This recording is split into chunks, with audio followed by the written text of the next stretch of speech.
Chapter 228. Not long after leaving the waters of the Daojiang River, two roads appeared in front of them. One was to cross the mountain range in the west and head towards the main road near the ancient path in the clouds. The other was a canyon in front of them. After passing through the canyon, they could take a shortcut to the border of the Cloud Province. Qinin flipped through the map several times and asked, "Big brother, which road do you support?" "The official road is too ostentatious, so it's not suitable. If we take the canyon path..."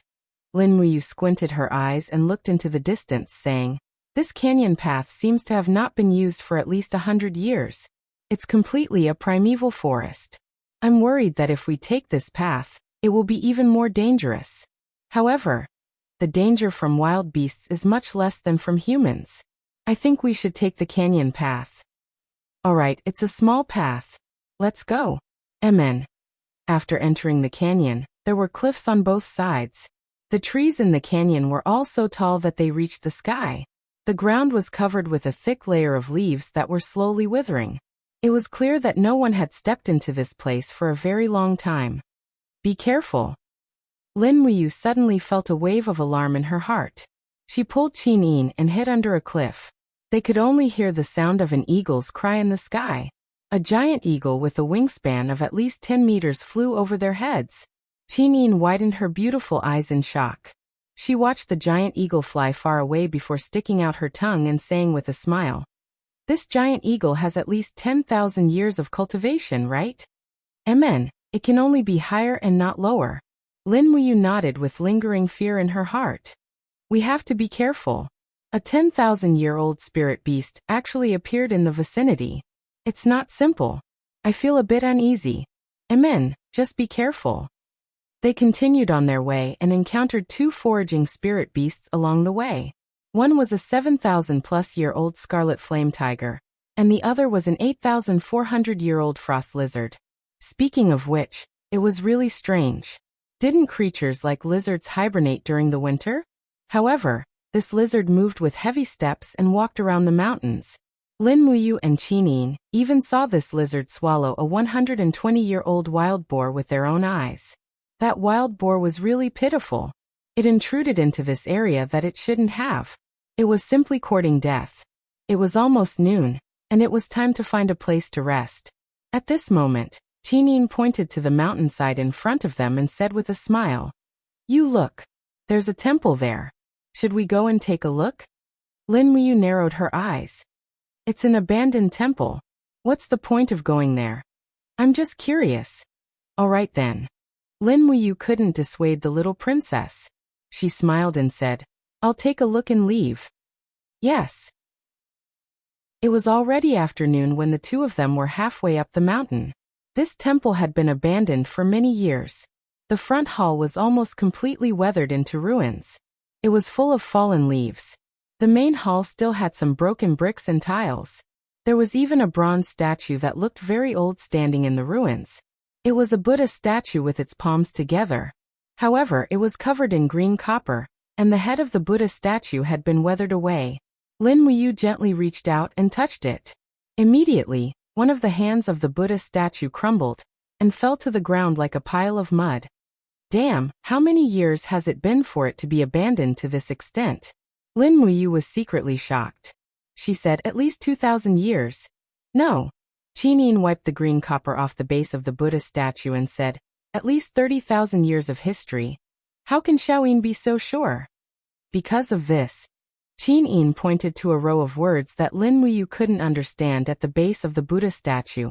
She said, "This ancient Buddha statue is called Xuanji Buddha, but the carvings on the base are Xiannan Buddha."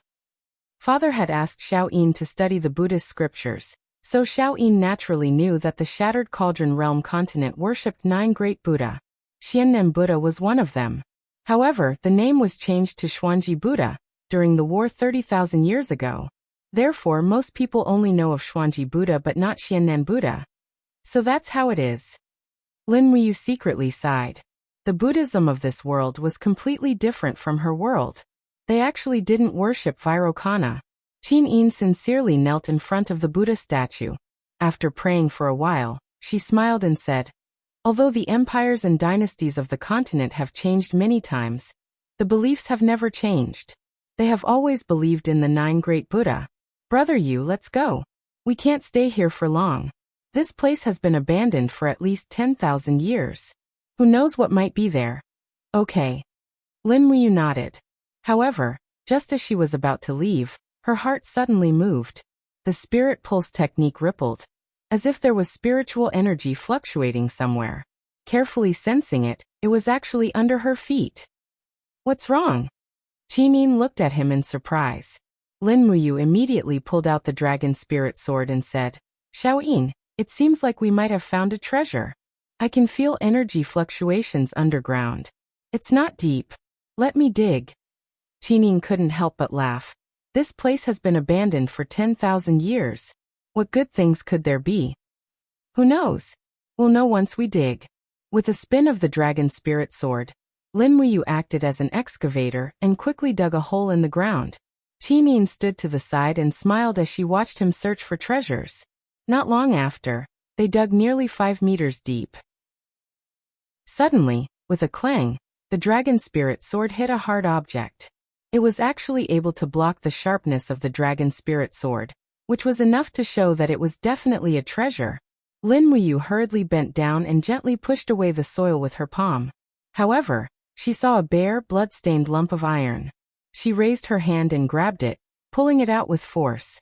The more she pulled, the longer it grew. It was actually an iron rod that was nearly a meter long.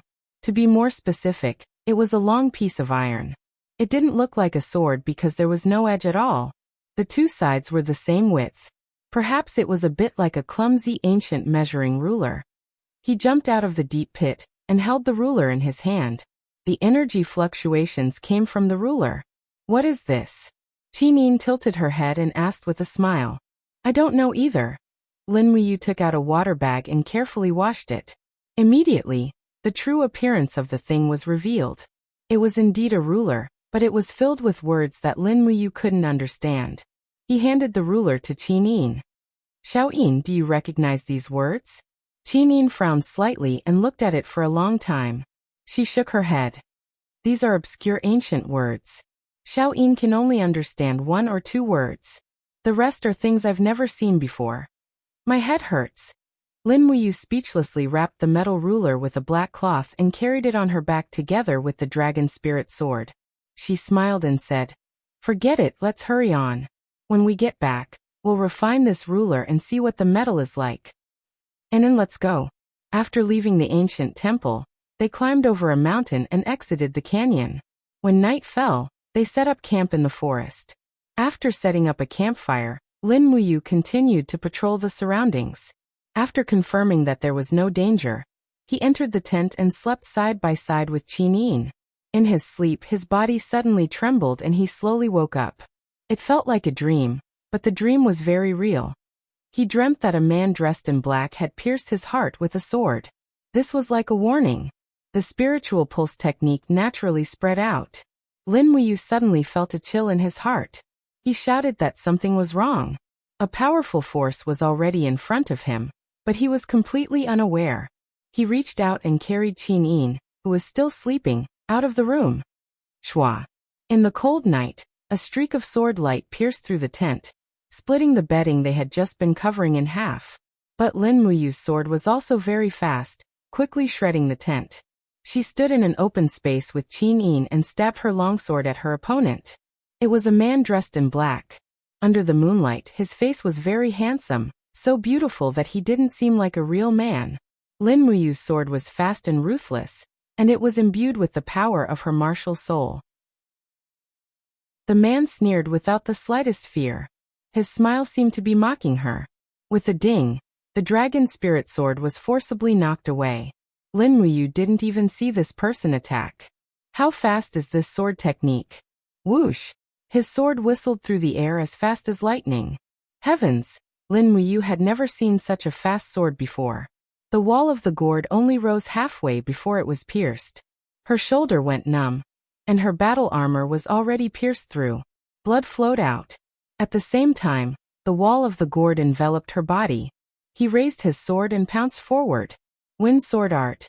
Wind symbol art. Ding ding ding. 3 sparks blossomed in the night, and Lin Muyu's 3 swift attacks were all blocked. Her opponent still had a mocking smile on his face, and he thrust his longsword forward like a shooting star in the night. Lin Muyu hurriedly raised her sword to block, but just as the dragon spirit sword came into contact with her opponent's longsword, an invisible suction force seemed to be emitting from her opponent's sword, pulling the dragon spirit sword downwards. However, her opponent's sword still pierced the wall of the gourd. Pooh! The blade of the sword pierced through the wall of the gourd, leaving another wound on Lin Muyu's left arm. At this time, Qinyin also took out her purpling sword and swung it from the right, a sword ray imbued with the light of the god-binding chains. Finally, the cold-faced assassin's expression flickered. God-binding chains? With a clever twist of his body, he quickly dodged Qinyin's attack and swung his sword back. The blade of the sword was like a venomous snake as it struck Qinyin's wrist. In the next moment, blood flowed down her snow-white wrist, and Qinyin's right arm drooped at her side.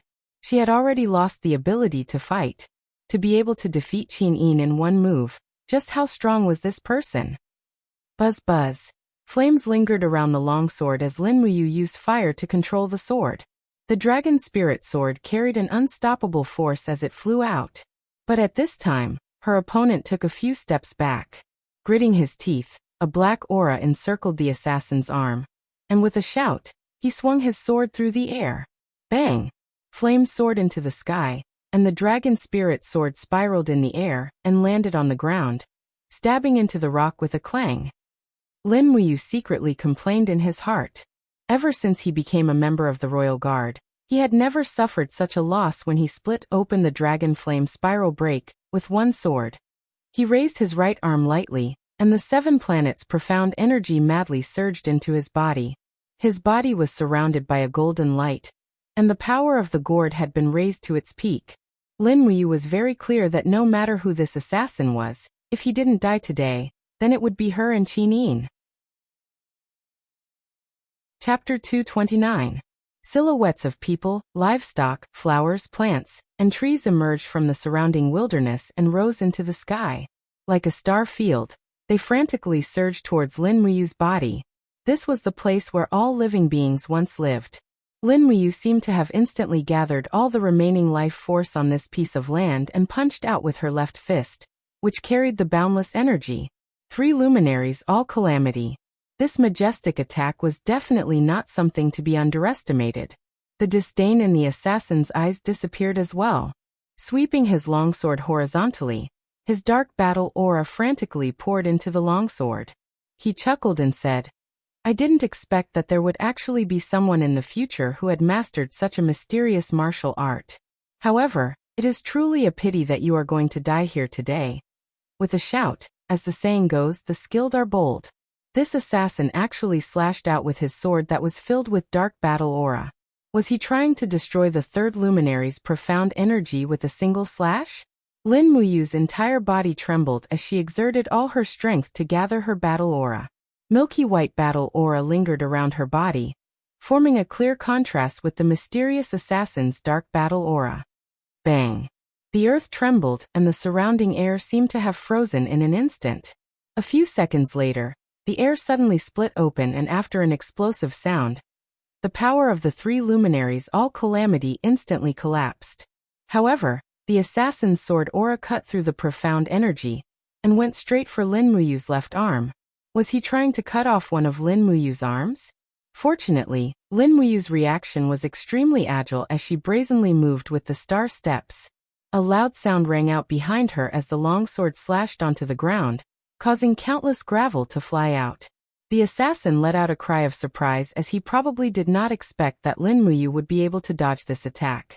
However, his figure was extremely fast as he swiftly closed in on her like a phantom. Swoosh swoosh swoosh. He slashed out 3 times consecutively, forcefully pushing away Lin Muyu's dragon spirit sword once again.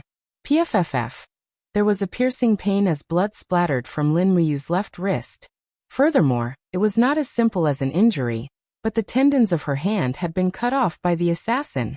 Her battle boots rolled away as Lin Muyu retreated in a sorry state. Fresh blood dripped down from her left hand.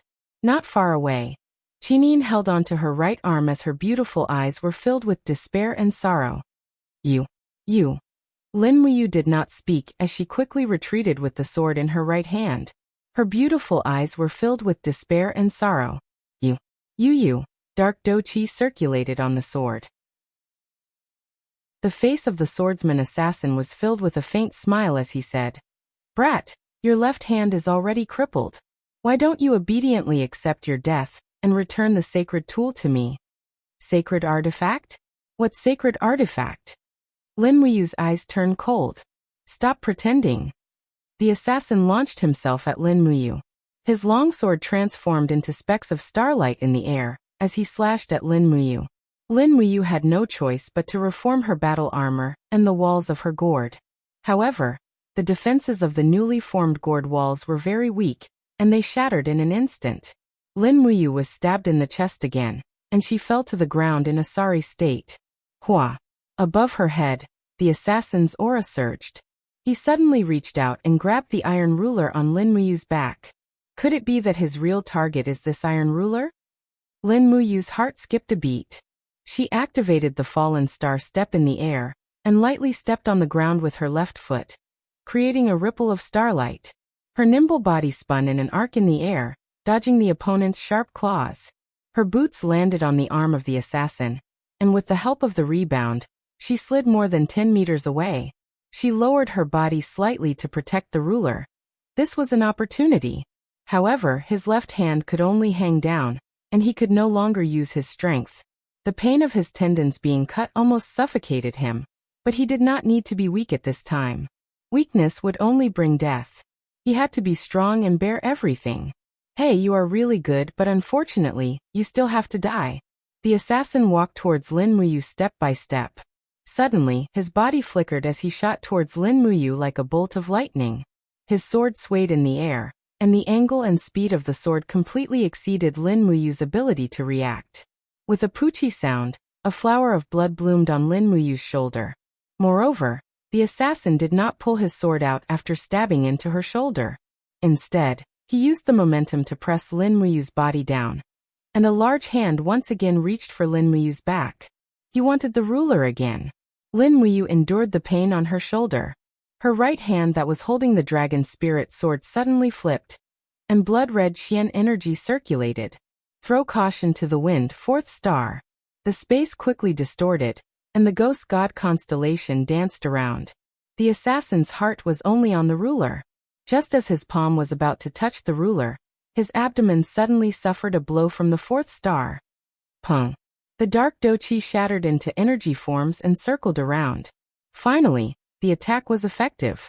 The assassin did not get the ruler, but flew back a few meters, and blood flowed from the corner of his mouth. Bastard, you dare to injure me? The assassin wiped the corner of his mouth, and holding the sword he sneered. I will grant you another way to die. Lin Muyu's heart was in turmoil. What kind of person was this? He actually took the power of the fourth star head-on, and was only lightly injured? Furthermore, from the start to the end, Lin Muyu did not see this person summon his martial spirit. Could it be that he was born without a martial spirit? Moreover, his blood-red eyes seemed to contain a demonic power that was unfathomable. Xiao! The sword pierced through the air, and Lin Muyu subconsciously blocked it. However, the opponent's speed was too fast. With a flick of the blade, the dragon spirit sword was easily swung away. His movement speed suddenly increased, and his knee landed heavily on Lin Muyu's abdomen.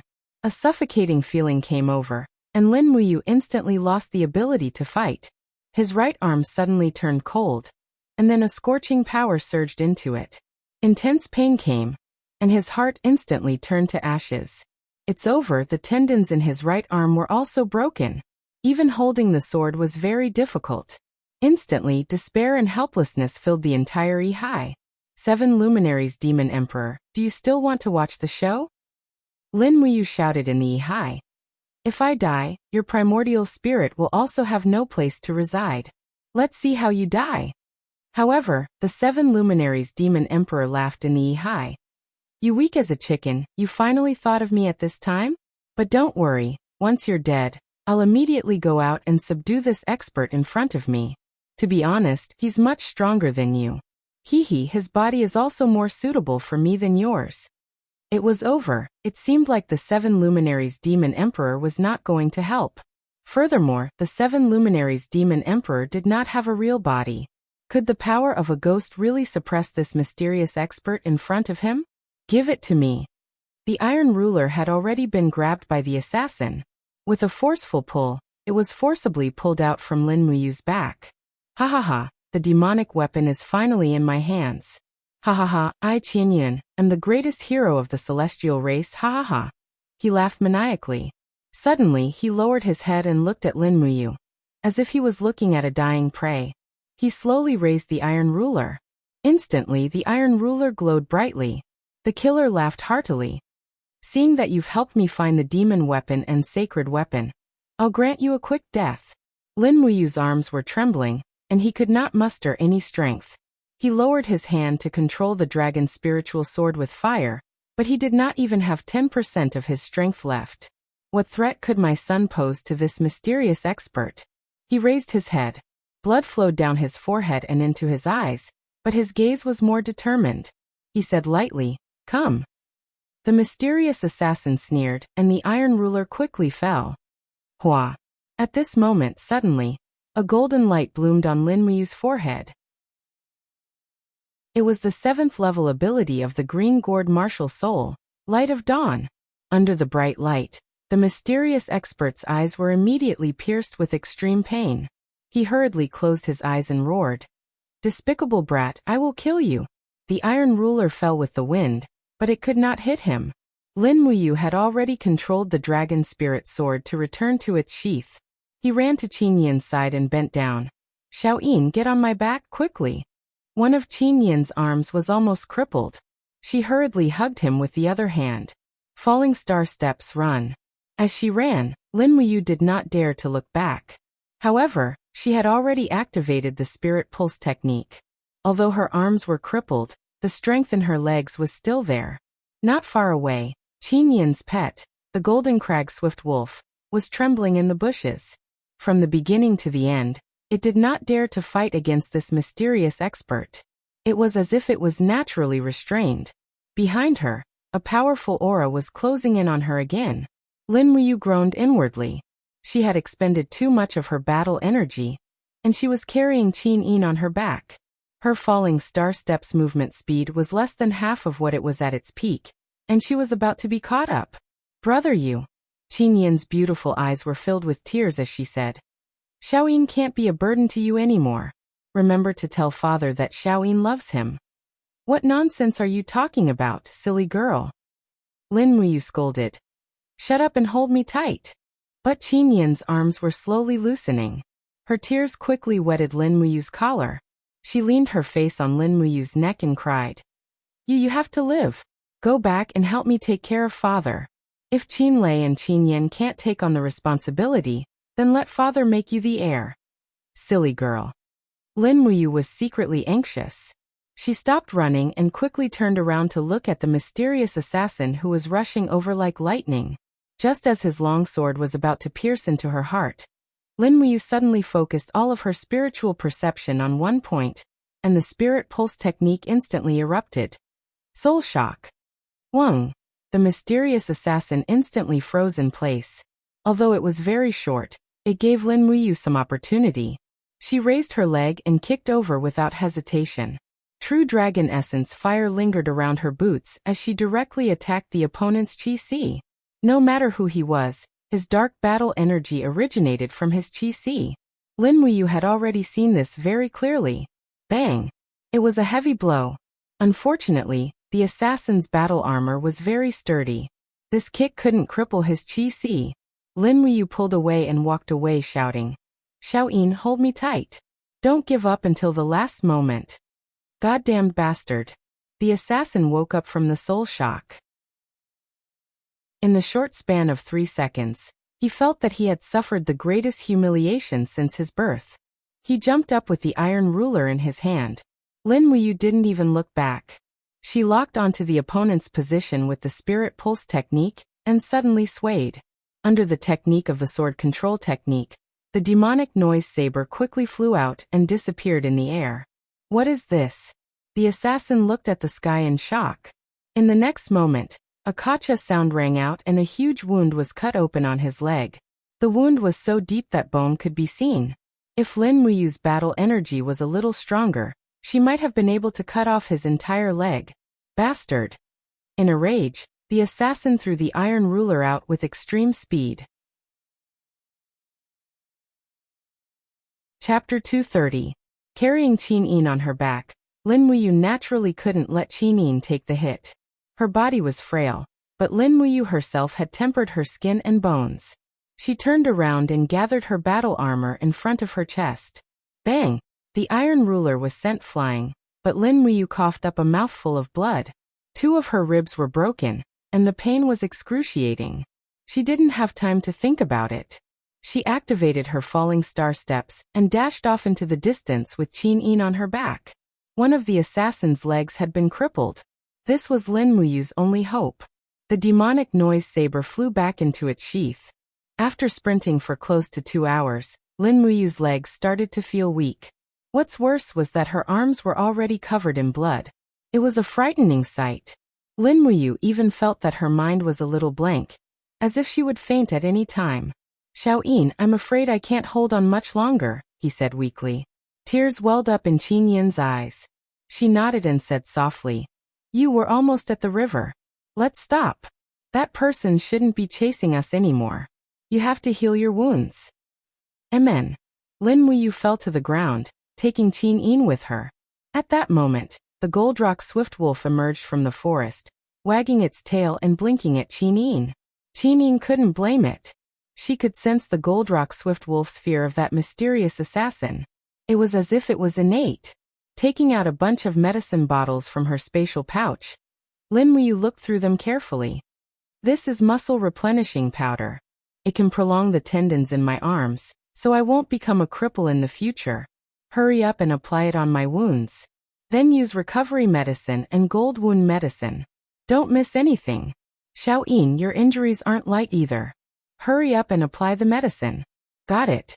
I'll heal you first. Qin Yin quickly applied the medicine to Lin Muyu. When she saw the deep cut on Lin Muyu's wrist, she almost broke down. She cried as she applied the medicine. Lin Muyu was lying tiredly under a withered pine tree. After applying the muscle replenishing powder, her right arm seemed to have regained some strength.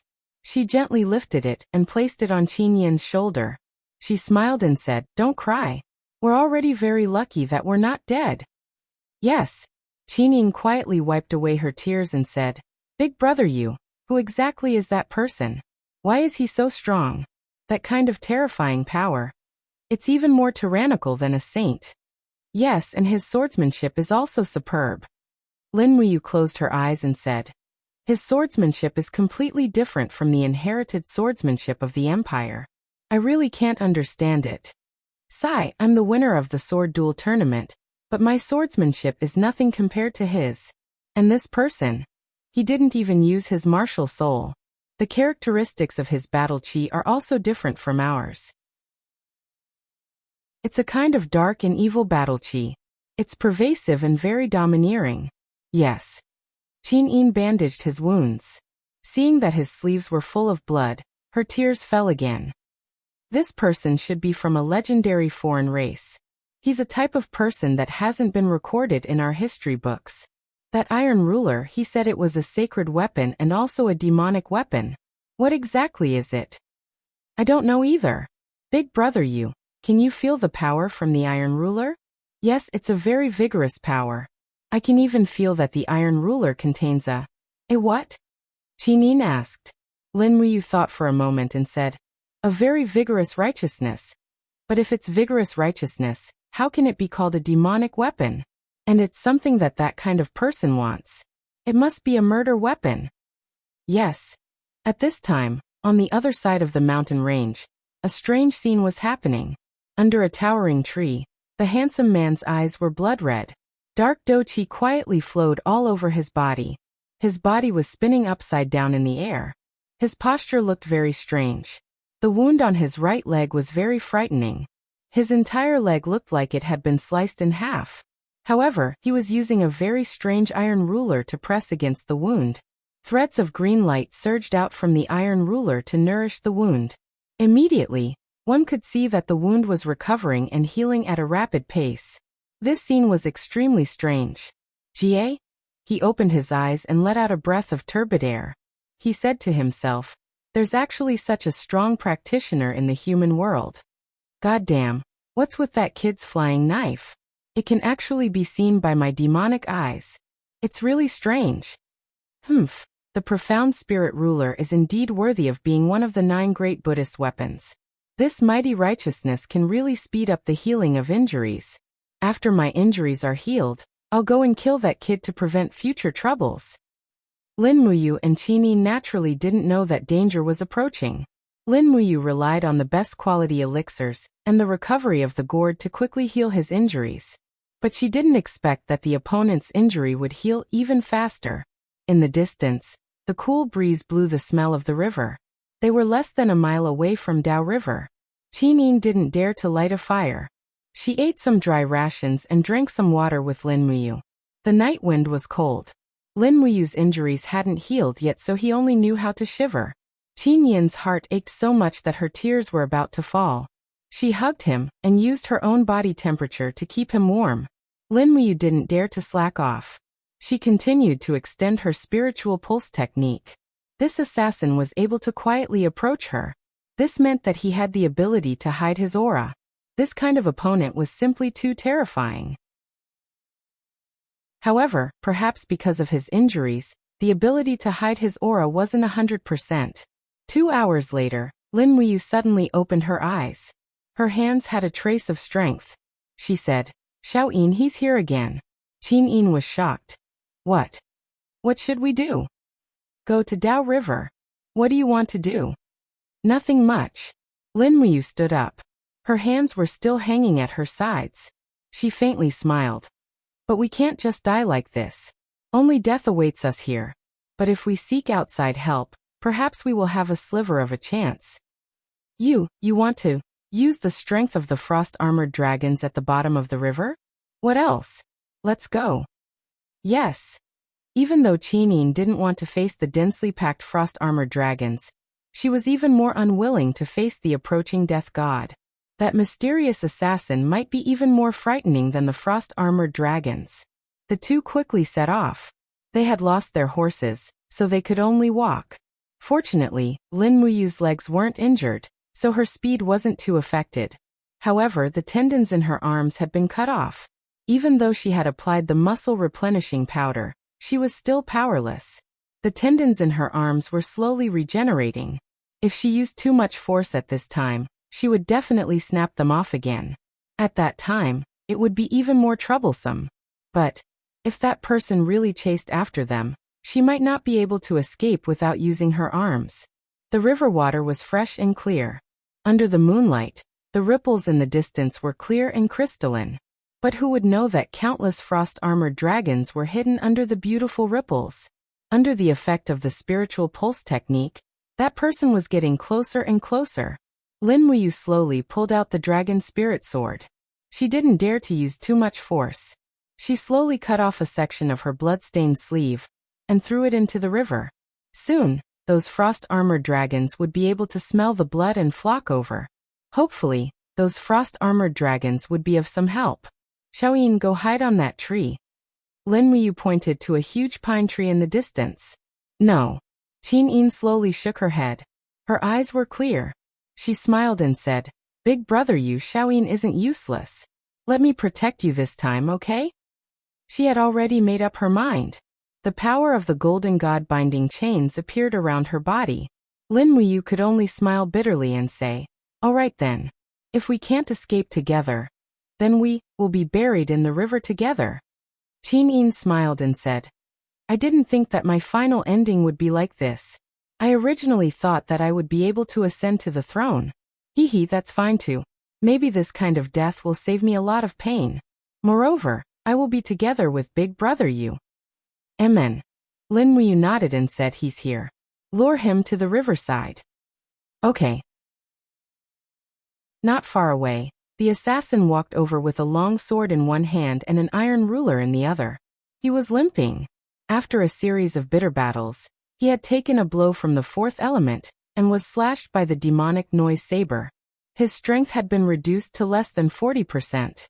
This was the best opportunity for Lin Muyu and Qin Yin. Shall Yin use the 7-string jade zither? Lin Muyu smiled and said. Qin Yin quickly took out her zither from her space bag. She wrapped the zither in a dense layer of fighting aura. Golden god-binding chains wrapped around the princess like ribbons. Dang! The sound of the zither rang out, and a golden shockwave immediately pounced toward the assassin in the distance. Ha! He quickly turned around and dodged the attack. The short tree behind him was instantly cut into two. Heh! The assassin sneered and suddenly rushed over. He stomped on the ground and rolled in the air to get close to Qin Yin's position. However, before his sword could land, a gourd vine suddenly broke out from the ground and wrapped around his feet. It forcefully pulled him down. Demonic noise saber. Lin Muyu's body flashed and the demonic noise saber whizzed out. However, the assassin's reaction was even faster. He exerted force on his feet and shattered the gourd. He closed his eyes in the air and suddenly smashed the iron ruler. Bang! The demonic noise saber was sent flying. As expected of a peerless expert, he quickly found the weakness of the demonic noise saber. He relied on his hearing and not his eyes. Hand over your life. The sword fell down from the sky and directly slashed at Qin Yin's head. Lin Muyu suddenly pressed her palm on Qin Yin's back and smiled. Goodbye, Shao Yin. Bang! A soft vibration came over and made Qin Yin fall forward for dozens of meters. She avoided the fatal sword. Lin Muyu looked up at the powerful enemy in the sky. She raised her palm and the gourd vine flew out. It wrapped around the assassin's arm and pulled him toward her. At the same time, her body leaned back and directly fell into the rice river. The river water was thoroughly cold. Moreover, the spiritual power surged and a dense evil aura quickly swam over. Chapter 231. You want to drag me into the water? Dream on. The assassin swept a palm through the air, instantly shattering the gourd vines that had bound his arm and neck. However, before he had a chance to gloat over his victory, a sharp pain suddenly erupted from his ankle. A metal spear that was emanating dense frost energy had pierced through the wound on his leg. It was none other than Lin Muyu's pear blossom spear. Slap slap. A pair of flexible gourd vines instantly wrapped themselves around the pear blossom spear, forcibly dragging the assassin into the river.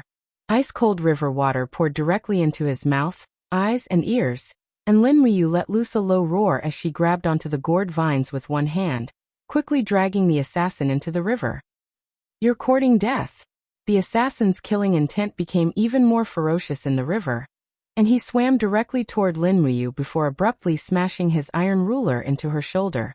A loud crack rang out, and Lin Muyu's shoulder blade was most likely broken. Disregarding the pain, she injected all of her battle chi into her martial soul, and countless threads of gourd vines bound herself and the assassin together.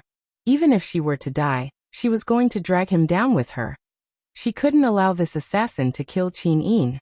In the water, the domineering power of the dark battle chi had been significantly weakened, and the gourd vines had completely gained the upper hand.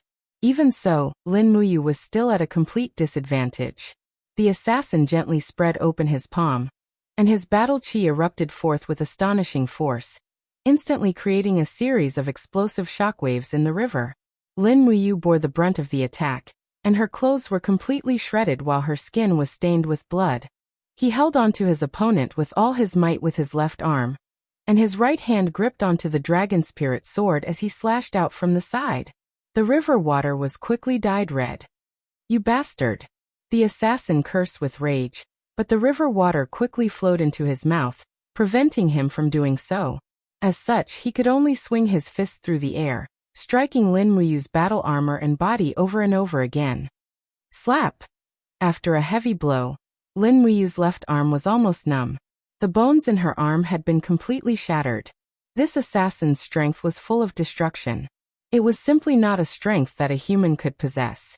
He was so excited that he actually pounced forward and bit Lin Muyu's shoulder, forcibly tearing off a piece of flesh. Blood flowed, and the river water became even more turbid.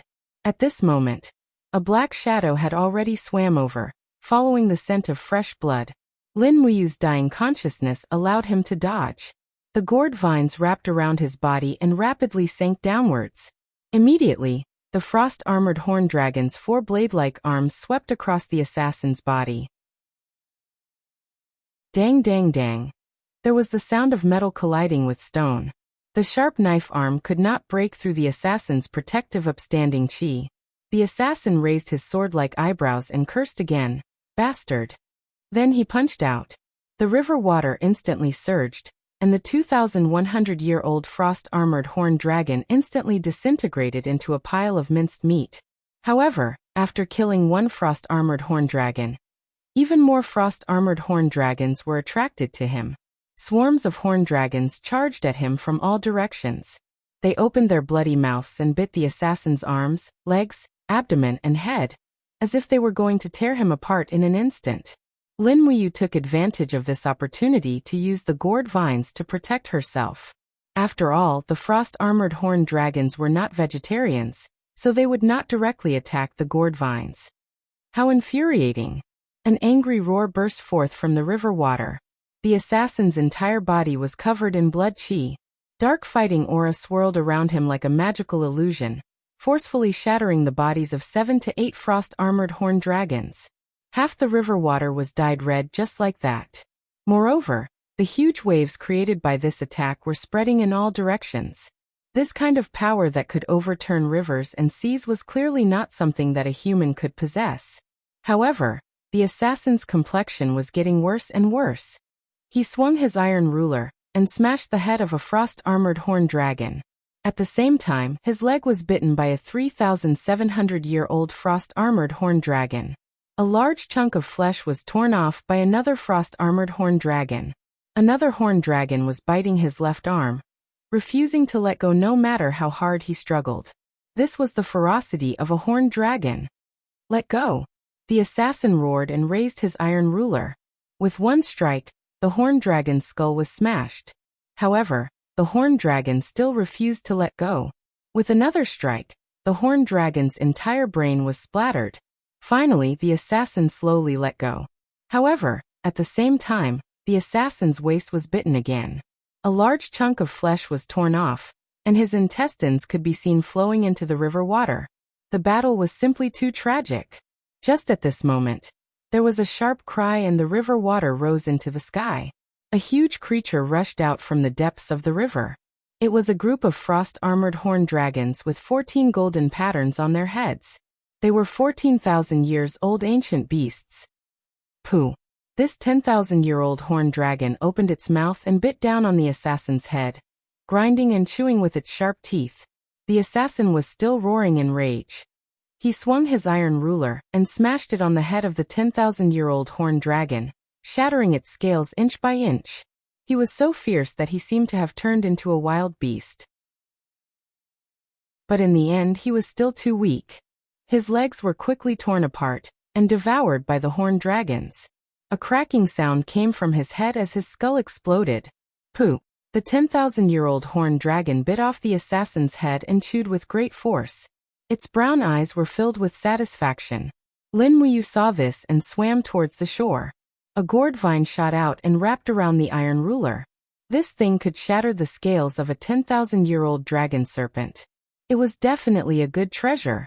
At the same time, the assassin's body shattered into pieces after his death, leaving behind a black demonic bead that fell into the depths of the river. That demonic bead was filled with spiritual energy. Lin Muyu naturally would not let go of such a great opportunity. A gourd leaf quickly wrapped around the black demonic bead and dragged it towards Lin Muyu with the help of the gourd vine. However, the price of greed was extremely heavy. In that instant, the 14,000-year-old horned dragon had already rushed over. It opened its bloody mouth and bit down on Lin Muyu's left arm. But Lin Muyu did not feel any pain. Her left arm had long been crippled. More and more horned dragons rushed over, forming a dense black mass. They were like giant pythons that were spitting out their tongues. Their eyes were filled with greed, and it was extremely frightening. No matter how fiercely she struggled, she could not break free from the horned dragon's giant mouth. At this time, Qin Yin's voice came from the shore. I'm here to save you. No, I cannot let Qin Yin be in danger. At this moment, Lin Muyu did not hesitate. He raised his hand and swung the dragon spirit sword. With a flash, his entire left arm was sent flying. His eyes were filled with blood as he retreated while spitting out blood. But he was still laughing sinisterly at the group of frost-armored horned dragons. *CK your ancestors. Don't you just want to eat me? At most, I'll feed you an arm. Fresh blood flowed and a bone-chilling pain came from his left arm. Lin Muyu rushed ashore in a sorry state. The gourd vines behind him suddenly spread out to form a wall of green vines, forcefully blocking the charge of the horned dragons. Holding the long sword, his entire body was covered in blood. He shouted at Qin Yin in a frightening manner, "Stupid girl, what's there to save? Run for your lives." He opened his right hand and grasped the dragon spirit sword, iron ruler and demonic bead. Then he ran with Qin Yin with all his might. On the other side, the golden crag swift wolf followed them with its tail between its legs. Lin Muyu glanced at it and said indifferently, "Evil creature, what use do I have for you?"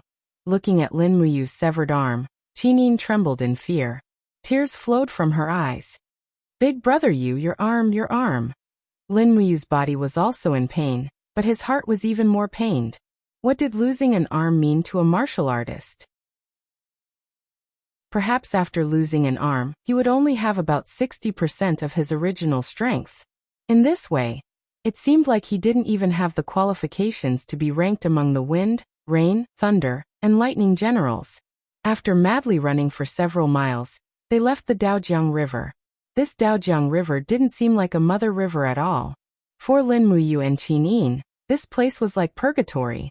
Seeing Lin Muyu's injuries, Qin Yin couldn't stop crying. What else could she do besides cry? That arm was already gone. "Rest for a bit, I can't run anymore." Lin Muyu's body trembled. The pain from his severed arm almost made him faint. Trembling, he took out a bottle of healing medicine and said to Qin Yin, "Xiao Yin, help me apply medicine." Qin Yin's tears blurred her vision. She nodded and clutched the medicine bottle, her body trembling slightly. At this moment, the voice of the 7 luminaries demon emperor came from the depths of his Hi. "Lin Ruoji, hey Lin Ruoji." Although he was in a sorry state, he couldn't let go of his pride. Lin Muyu raised his eyebrows and said, "Demon, who are you calling Lin Ruoji?" "I'm talking about you. You're Lin Ruoji. A group of worms at the bottom of the river made you lose your arm and run for your life. Do you think you're a lizard? Ha ha ha, Lin Ruoji, Lin Ruoji." Motherf * curse 7 luminaries demon emperor. Lin Muyu started cursing. The 7 luminaries demon emperor seemed to have never been so happy before. He cackled, "Lin Ruoji, you're really pitiful. In order to protect Her Highness, you ended up in such a sorry state. Do you think Her Highness will marry you? She's just using you. Silly boy Lin Ruoji, haha. If you say one more word about Lin Ruoji, I'll take you down with me." Lin Muyu said with a murderous intent. The 7 luminaries demon emperor knew that this kid was a madman. He didn't dare to provoke him anymore. He only said, "That, Brother Ruoji, I only have one question for you. Do you still want to be a healthy person? Do you want your left arm?" "How am I not healthy? You're already an incomplete man." "Get lost, 7 luminaries demon emperor. You son of a b***** #@ Lin Muyu cursed. He realized that the pain in his body seemed to have lessened after venting his anger. Who was the 7 brilliance demon monarch? He was the strongest person in history. He did not hold a grudge against Qin Nan. He said with a smile, "Brother Weak, you should talk to me nicely if you want your arm back. I might even be able to help you." "You help me? What are you after?" "You Lin Ruoji are a substitute for me, the 7 luminaries demon emperor. Before I find a new body, I don't want you to become useless. Besides, if I succeed in taking over your body one day, this body will be mine. I don't want to be an incomplete man." *CK. Lin Muyu said calmly, "My arm has already been eaten by the horned dragon. Tell me, how can I get my left arm back?" "Idiot, don't you know that you're sitting on a mountain of treasures?" The 7 luminaries demon emperor mocked. "You're indeed a pitiful weakling. Look at the metal ruler in your hand. Can you feel the spiritual energy and rebirth energy within it? Let me tell you, this iron ruler is a good treasure. Refine it, and rely on its rebirth power to reconstruct your body.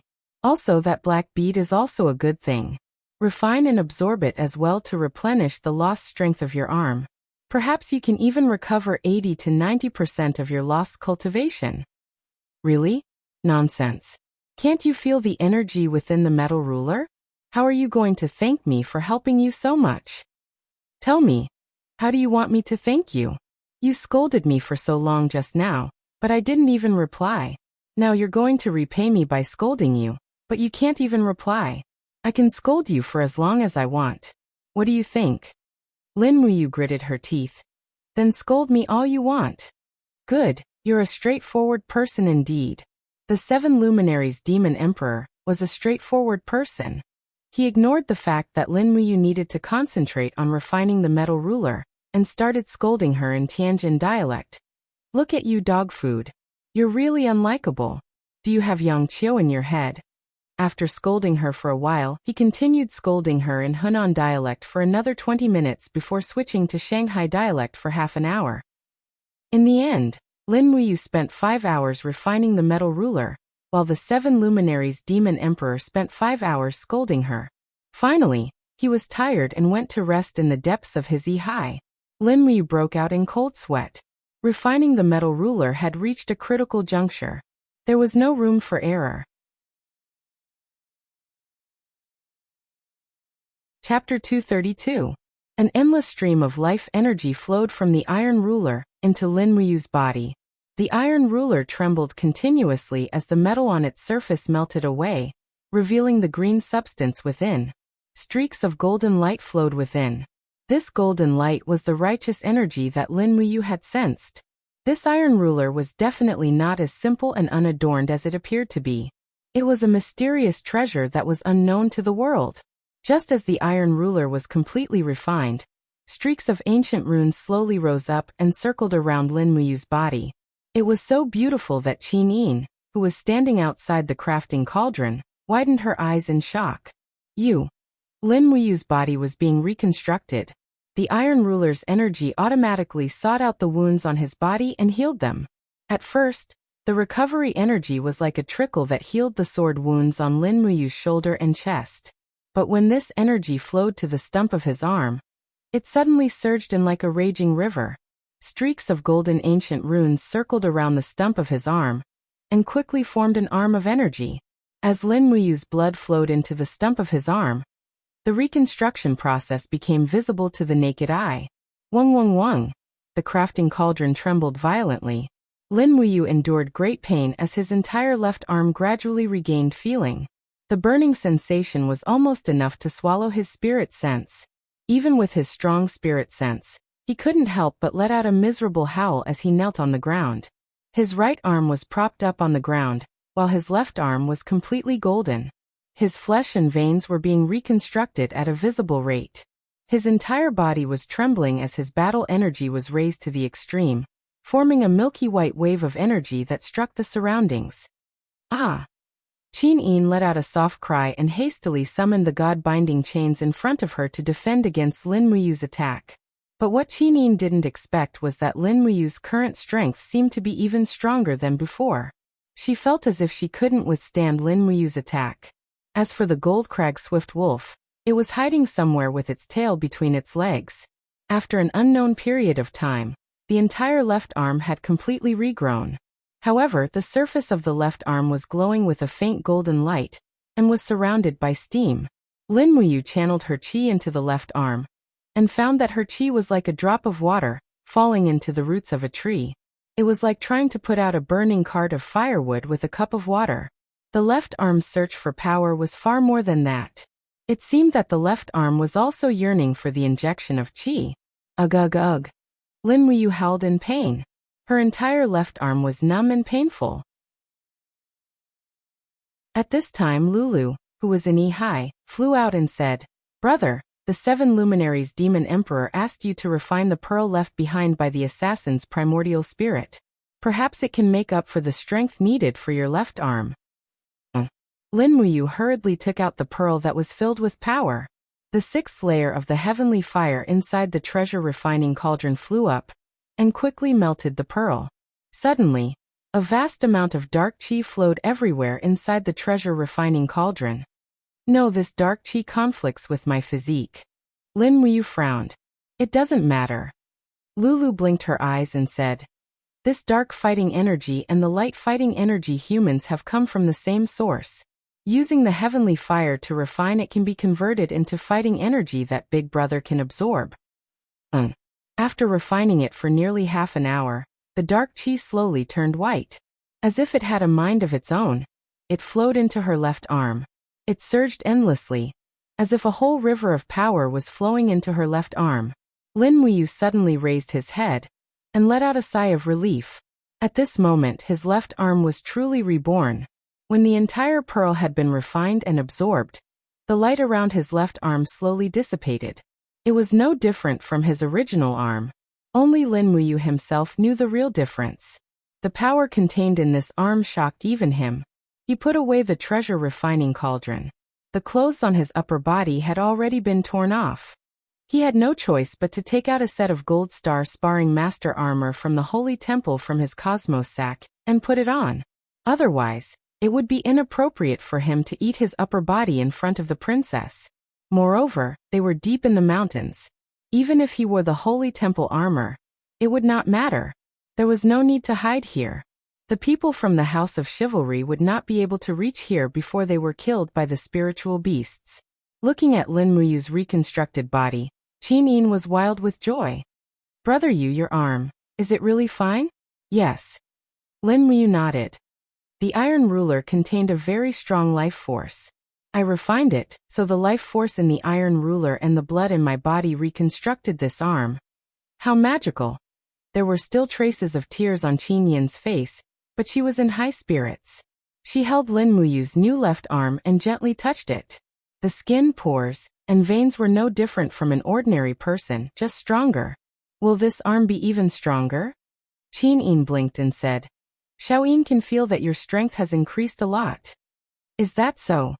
Lin Muyu smiled and tried to cross his left arm. He suddenly let out a low roar and circulated his fighting energy. However, just as he was circulating his energy, he felt a force in his left arm that seemed to be waiting for him to awaken. He used his fighting energy to activate it. The next moment, a shocking scene happened. Bang! Golden light shone brightly, and the shape of a golden true dragon circled around his left arm, as if protecting this arm. It was like a shield, but the strength of its strength was clearly not something an ordinary shield could compare to. Is this the power of the Iron Ruler? Lin Muyu asked in shock. Qin Yin smiled faintly. It shouldn't be just the Iron Ruler. The assassin said that this Iron Ruler is a sacred weapon, a demonic weapon.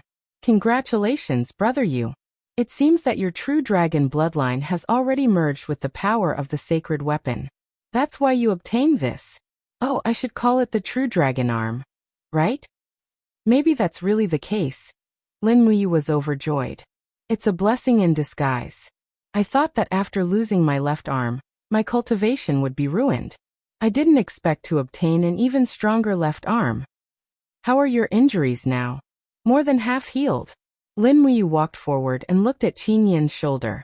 It was covered with blood.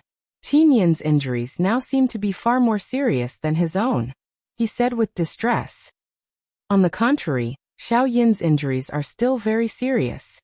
He looked up at the sky and said, It's almost dawn. Let's go find the warhorse immediately. Otherwise, I don't know when we will reach Muyu City. Fortunately, the warhorse did not go far. It only gnawed on the grass near the temple. The luggage on the horse's back was still there, but the tent was torn into pieces. However, Lin Muyu still put the tent away. It should still be able to be used after some mending.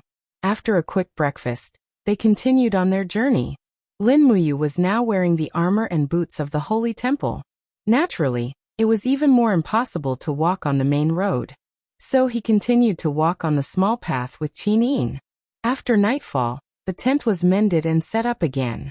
After eating, Qin Yin went into the tent to recuperate. Lin Muyu gripped the dragon spirit sword tightly and stood guard about 3 meters away from the tent. She stood there motionless like a statue. Voila! The tent door was opened. Qinin poked her head out and said with a smile, "You come in and rest." "No need." Lin Muyu shook her head and said, "I will guard outside from now on. Xiaoyin, sleep. I will take a nap during the day. I will rely on you to lead the way." The appearance of this killer made Lin Muyu completely vigilant. There was actually someone in this world who could avoid the detection of the spirit pulse technique and get close to him. If he was too superstitious about the spirit pulse technique, he might lose his and Qin Yin's lives. So it was better to stay awake at night. His attitude was more resolute, so Qin Yin did not say much. She went back into the tent and fell into a deep sleep. The next morning, the wild pheasants in the dragon-seeking forest were actually chirping. Qin Yin woke up slowly. A beam of sunlight shone on her face through the gap in the tent. She stretched and opened the tent. When she looked outside, she was stunned. She saw Lin Muyu sitting on a rock with his hand on the hilt of his sword. His white cloak was scattered behind him, but his face, eyebrows, and shoulders were all covered with a layer of frost. Qin Yin's heart skipped a beat. She rushed out and hugged him. "Are you okay?" Lin Muyu slowly opened his eyes. There was a strange luster in his eyes, but it disappeared in a flash. He smiled and said, "I am fine." "What's wrong, Xiaoyin?" "You are covered in frost. You scared me." Qin Yin stuck out her tongue and laughed. "Haha, I am fine. Don't worry." For the next few days, Lin Muyu only had to hurry on with her journey. Along the way, she killed a few spirit beasts and fed them to the Golden Rock Swift Wolf. The Golden Rock Swift Wolf's cultivation had increased by 50 years. It seemed that raising a pet was a good idea. Lin Muyu couldn't help but start thinking about her pet. What kind of pet would be most suitable? First of all, it had to have a good bloodline. It could not be like the Golden Rock Swift Wolf. Although it was an overlord among wolves, it was still a wild wolf. It was useless against a horned dragon or a real powerhouse. Perhaps she should tame a dragon? The umbrella dragon's rank was too low. It was useless among the dragons. The dragon snake was strong, but its bloodline was not even as good as the umbrella dragon. As for the true dragon, forget it. Even if she could find it, she wouldn't be able to defeat it. Lin Muyu knew her limits very well. On the 11th day after leaving Lanyan City, they finally entered the territory of Muyu City. They could already see patrols coming and going on the official road from afar. These scouts wore the insignia of a spear on their shoulders. They were all from Muyu City.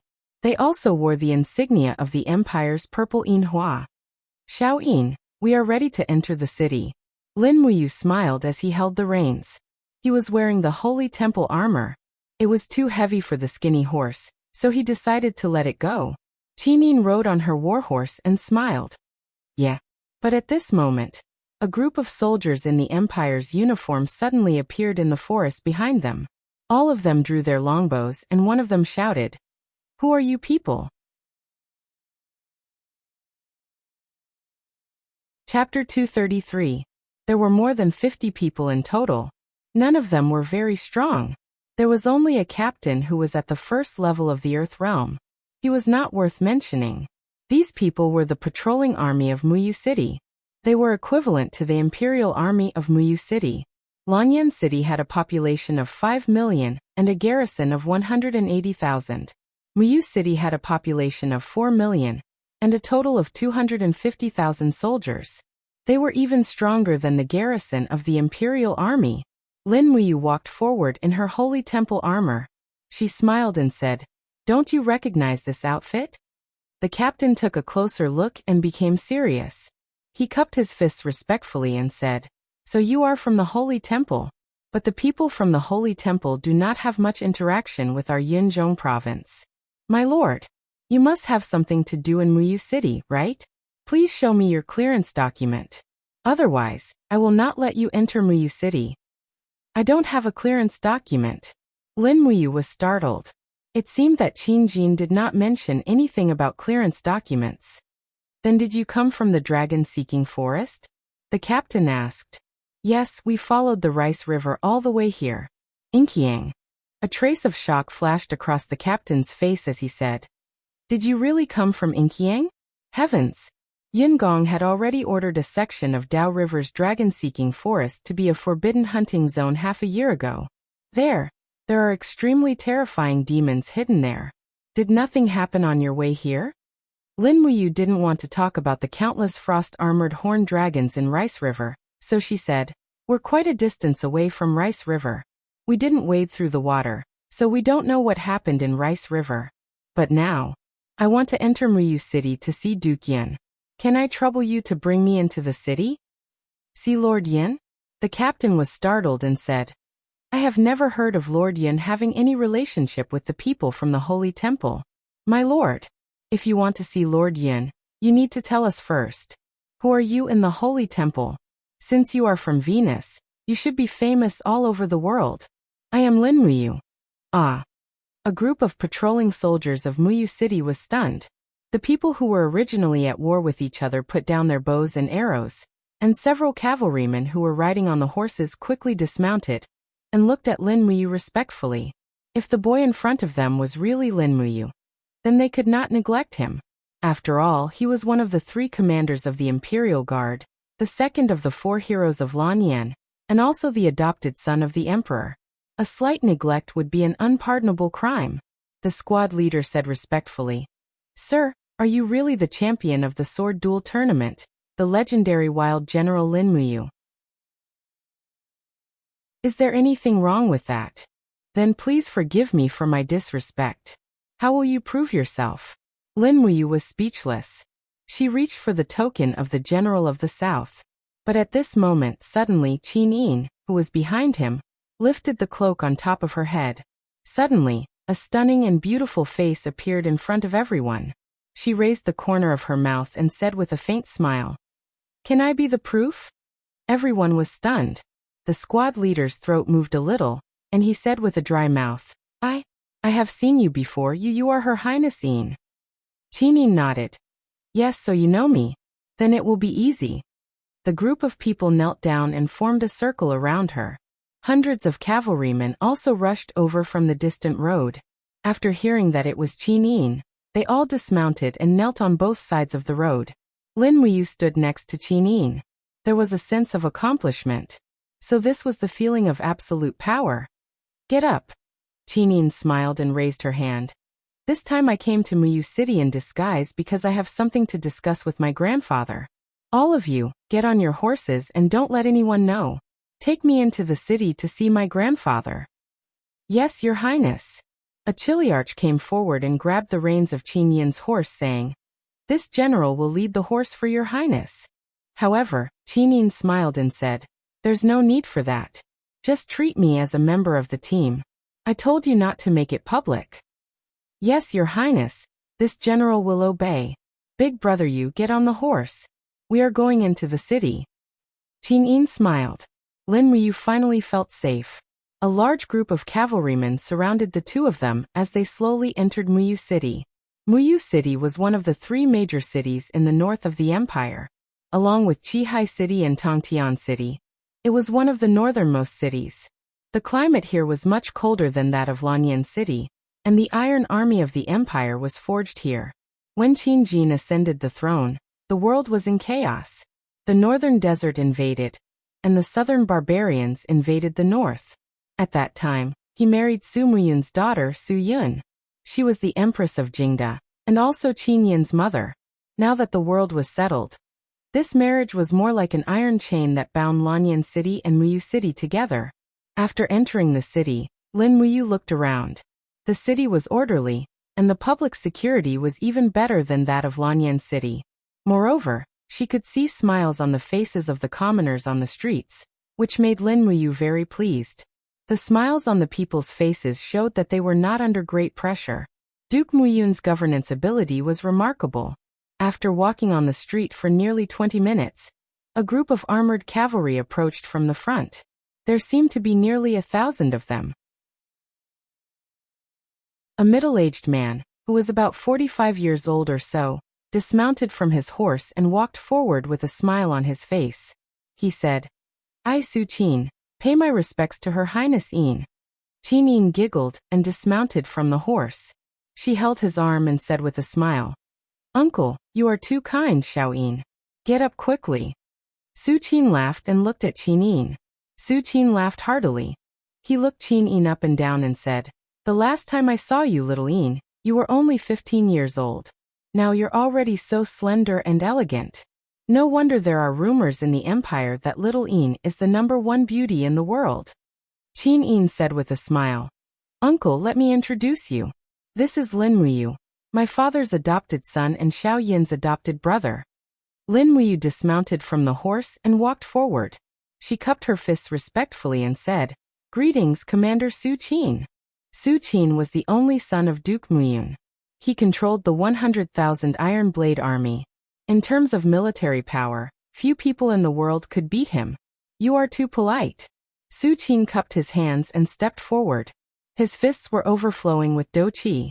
The distance between his fists and Lin Muyu's was about 10 centimeters. The dou qi quickly collided. This made Lin Muyu quite surprised. This uncle wanted to test her ability the moment they met? So she gathered her strength and pure dou qi came out of her body. In just a few seconds, Su Qin was forced to take a few steps back. A wave of air spread out with Lin Muyu as the center. Who won and who lost was very clear. Su Qin's strength was only at the first heavenly layer, while Lin Muyu had already stepped into the second heavenly layer. In addition to the difference in martial arts, Lin Muyu was stronger by more than one level. Sure enough, a young hero. Su Qin laughed out loud. The legendary second-ranked of the 4 heroes of Lan Yan. Lin Muyu really makes one have a whole new level of respect for you. Kamayu, you and Xiaoyin, come with me.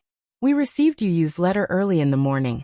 And father has prepared good wine and food to entertain you all. Thank you, Lord Commander. Lin Muyu was still respectful. This was the rule of this world that he had learned. Hide the edge. In this world of iron and blood, if one did not learn to hide the edge, they may die very early, no matter how high their cultivation was. For example, the 7 luminaries demon emperor was known as the world's #1, but he was too arrogant. In the end, didn't he fall in the 17th layer of purgatory? He really deserved it. As he thought of this, the 7 luminaries demon emperor in the depths of Ihai immediately woke up. "Damn you, brat, are you cursing me again? Humph, your arm has just recovered and you have already forgotten your benefactor. Lin Ruoji, you are really an ungrateful king bastard." Lin Muyu did not scold him back. He just sank his Ihai and sent the 7 luminaries demon emperor to the depths of Ihai. He did not have to listen to his JJWW, so he could have some peace of mind. Although Muyu City was known as one of the 7 great cities, there was no imperial palace or temporary imperial residence. There was only a duke's mansion that stood majestically in the center of the city.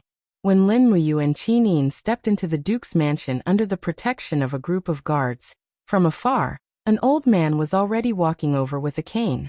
He was wearing an official robe that had a faint golden luster. He smiled and said, "I Su Muyun's Xiaoyin is finally willing to see grandfather?" Qin immediately lifted her skirt and rushed over. She threw herself into Su Muyun's arms and sweetly called out, "Grandfather." Su Muyun smiled so much that the wrinkles on his face were about to crack. He happily patted Qin shoulder and said, "Oh, Xiaoyin has grown into a big girl.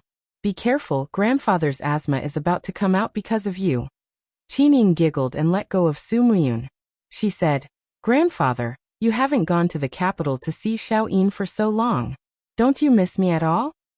"Of course I do. Why wouldn't I miss you?" Su Muyun held his granddaughter's hand and looked at her carefully. He said, "Xiaoyin, you look exactly like your mother. Sigh, when grandfather looks at you, it's as if I'm looking at your mother. In the blink of an eye, so many years have passed. This old man feels as if a yin is still alive." Qin Yin's eyes turned red. "Grandfather, don't say any more. Let me introduce you to someone." Su Muyun's eyes flashed. He looked at Lin Muyu and said with a smile, "There's no need for introductions. This is Lin Muyu, one of the 4 heroes of Lanyan, right? She really has an imposing appearance. His Majesty has good taste. He recognized such a good godson." Lin Muyu cupped her fists and said respectfully, "Subordinate Lin Muyu pays respect to Duke Yun." Good. Su Muyun helped Lin Muyu up and said with a smile, "Let's go." I know that you and Xiao Yin must have disguised yourselves to safely come to Yunzhong province. You must have suffered a lot along the way, right? I've prepared food and wine for you. Come quickly. We can talk after we're full. Okay. Qin Yin nodded with a smile. In the back hall of the Duke's mansion, a large table of good wine and dishes had already been placed there. Because Her Royal Highness the Princess was the one eating, those who did not have a high enough status could not eat together with her. There were only 4 people, Su Muyun, Su Qin, Qin Yin, and Lin Muyu. But it was good, they could eat their fill. After they were full, Su Muyun and Su Qin looked at each other and stood up together. They took a few steps back and knelt on the ground. They said in unison, Su Muyun and Su Qin, listen to the imperial edict. Chapter 234. Lin Muyu initially thought that Qin Jin had only given Qin Yin a verbal edict. She did not expect that Qin Yin would open her spatial pouch and take out a golden scroll. Qin Jin's handwriting was written on the scroll. Qin Yin's beautiful eyes looked at her grandfather and uncle who were kneeling on the ground. She cleared her throat and said, Yunzhong Province's governor, Duke Yun, listen to the edict. Immediately gather the main military forces of Yunzhong Province with this edict and promote Su Qin to be the commander-in-chief, commanding 100,000 steel blade troops. Su Yu to be the protector of the state general, commanding 60,000 Qin dragon troops. Send these 160,000 troops out of Yunzhong Pass, and use this edict as an excuse to attack Songnan Province.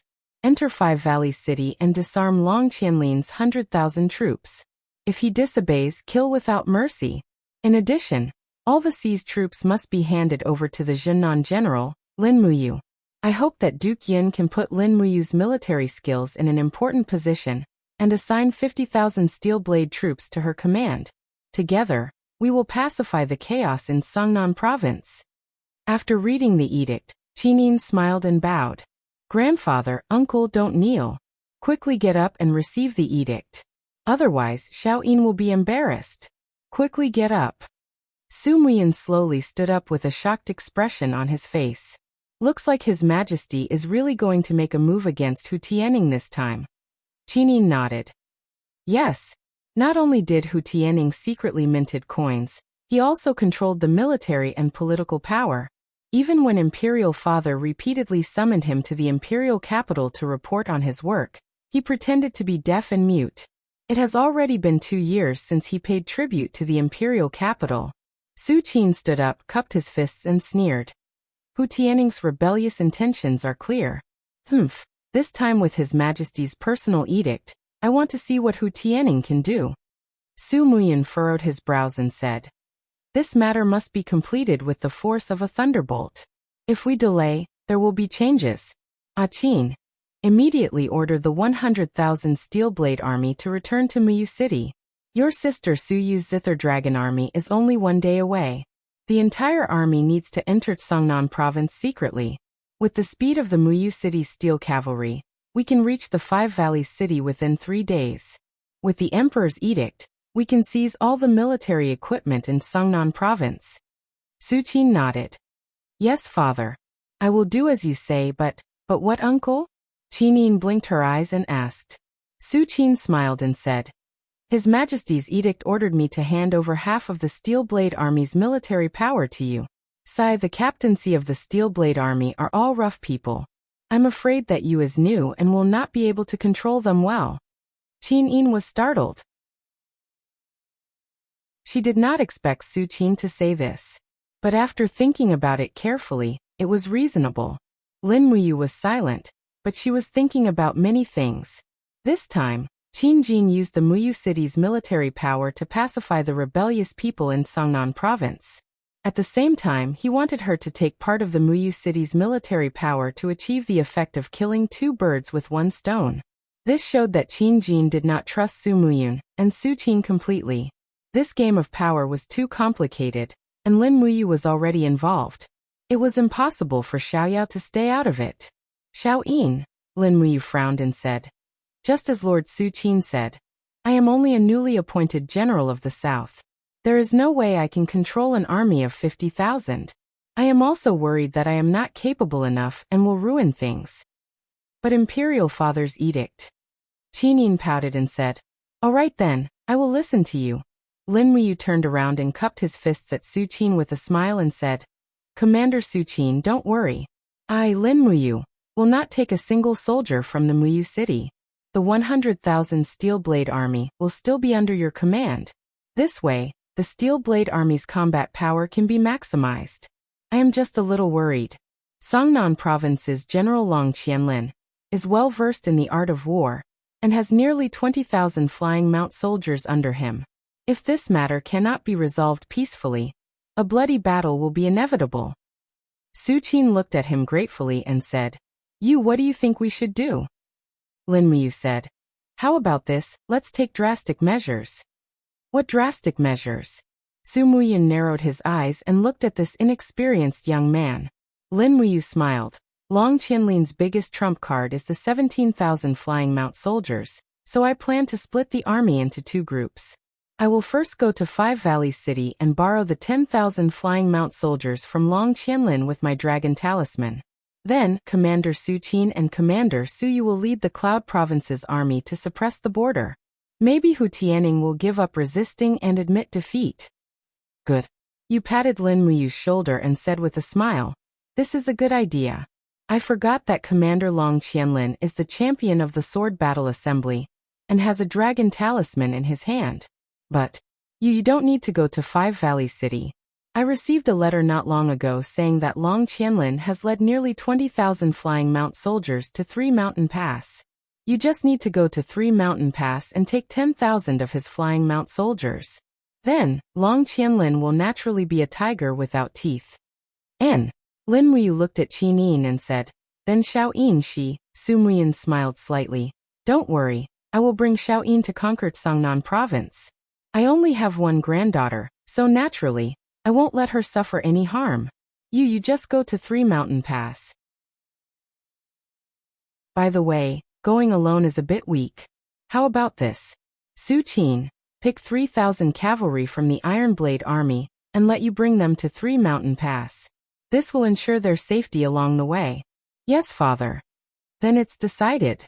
You will rest for the night, and set off tomorrow morning. Our army will also set off tomorrow. Let's meet at Five Valleys City.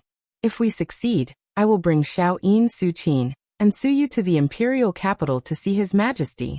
It's been a long time since I've gone back to Lanyan City to visit my relatives." Qin Yin smiled faintly. "And let's do it this way." Late at night, the moon was bright and the stars were sparse. Green smoke lingered in the gilded incense burner, bringing with it a faint fragrance. The wing of the Duke's mansion in Muyu City was very exquisite and unusually spacious. Outside, there were 4 maids waiting to be summoned at any time. Lin Muyu sat on the side of the bed, slowly circulating the Forging Dragon Bone Remnant Scroll to speed up the recovery of her injuries. Qin Yin sat not far away, holding a cup of hot tea and smiling as she breathed. "Big brother Yu." She suddenly looked at Lin Muyu. "What's wrong, Xiao Yin?" Lin Muyu smiled. Qin Yin pursed her red lips and softly said, "Father intended to let you lead the troops to gain experience. Why did you refuse Father's good intentions? Originally, if we had insisted a little, Uncle would have divided half of the troops for you to command. Uncle has been in control of the Iron Blade Army for so many years. It's considered the most elite force in the entire continent. You actually didn't understand Father's painstaking efforts." Lin Muyu couldn't help but smile. She walked over and sat next to Qin Yin, saying, "It's not that I didn't understand, but I saw Commander Su Qin's performance. Your uncle is not that generous. The Iron Blade Army is his flesh and blood. If you insist on cutting half of it, it's hard to guarantee that he won't be dissatisfied, right?" Qin Yin nodded lightly and smiled, saying, "What you said makes some sense. But this way, perhaps after Songnan Province is recovered, the biggest beneficiaries will be uncle and grandfather. But that's fine too. We're a family after all." "Yes." Lin Muyu sighed. Qin Jin sent him to protect Qin Yin to Muyu City. This game of chess was a little big. He didn't know if his good intentions would achieve the desired results. Lin Muyu now admired this emperor more and more. Qin Jin was far from being as muddle-headed and incompetent as he looked on the surface. On the contrary, he was a schemer. In the main hall of the Duke's mansion, Su Qin knelt on the ground on one knee. His hand held the hilt of his sword and his expression was solemn. He said in a low voice, "Father, if I did something wrong, you can punish me directly." Su Muyun's expression was cold. He said lightly, "You know you did wrong." "I don't know." "You don't know?" Su Muyun's pair of turbid eyes suddenly shone brightly. He said, "His Majesty wants you to split half of the troops and let Lin Muyu command. You actually dared to shirk the responsibility. Do you know that you have committed the crime of deceiving the emperor? As long as Xiaoyin goes back and says a word in front of His Majesty, I'm afraid you can't be the great general anymore." Su Qin was startled. He suddenly broke out in a cold sweat. Then I have already done wrong. How should I remedy it? Father, please teach me." Su Muyin sighed and said, "Don't worry. You are Xiaoyin's uncle. Xiaoyin has also grown up and is sensible. She will naturally not do anything that is detrimental to you. As for that Lin Muyu, what's wrong with Lin Muyu? He knows how to read people's expressions at such a young age. Furthermore, I have observed him for a long time. I found that his breathing is very stable and his mood is not chaotic. Such a person will definitely be able to maintain his calm and composure in the face of great ups and downs. If the rumors are true, and he did not fall into a disadvantageous position when fighting against Long Qianlin on the Fire Axe Mountain, then such a person is really too terrifying." Su Qin raised his head and smiled. "Father, you as His Majesty's godson and Xiaoyin's godson. The more skilled he is in both the pen and the sword, the more he will be able to protect the empire, right?" Su Muyin couldn't help but laugh. He nodded and said noncommittally, "Perhaps you're right. Qin, you should pay more attention to this Lin Muyu in the future. Once he has any rebellious thoughts, he will be the biggest threat to the empire. If you really find out that he has rebellious thoughts one day, remember Father's words, kill him immediately without mercy." "Yes, Father, I will remember. And we will set off tomorrow.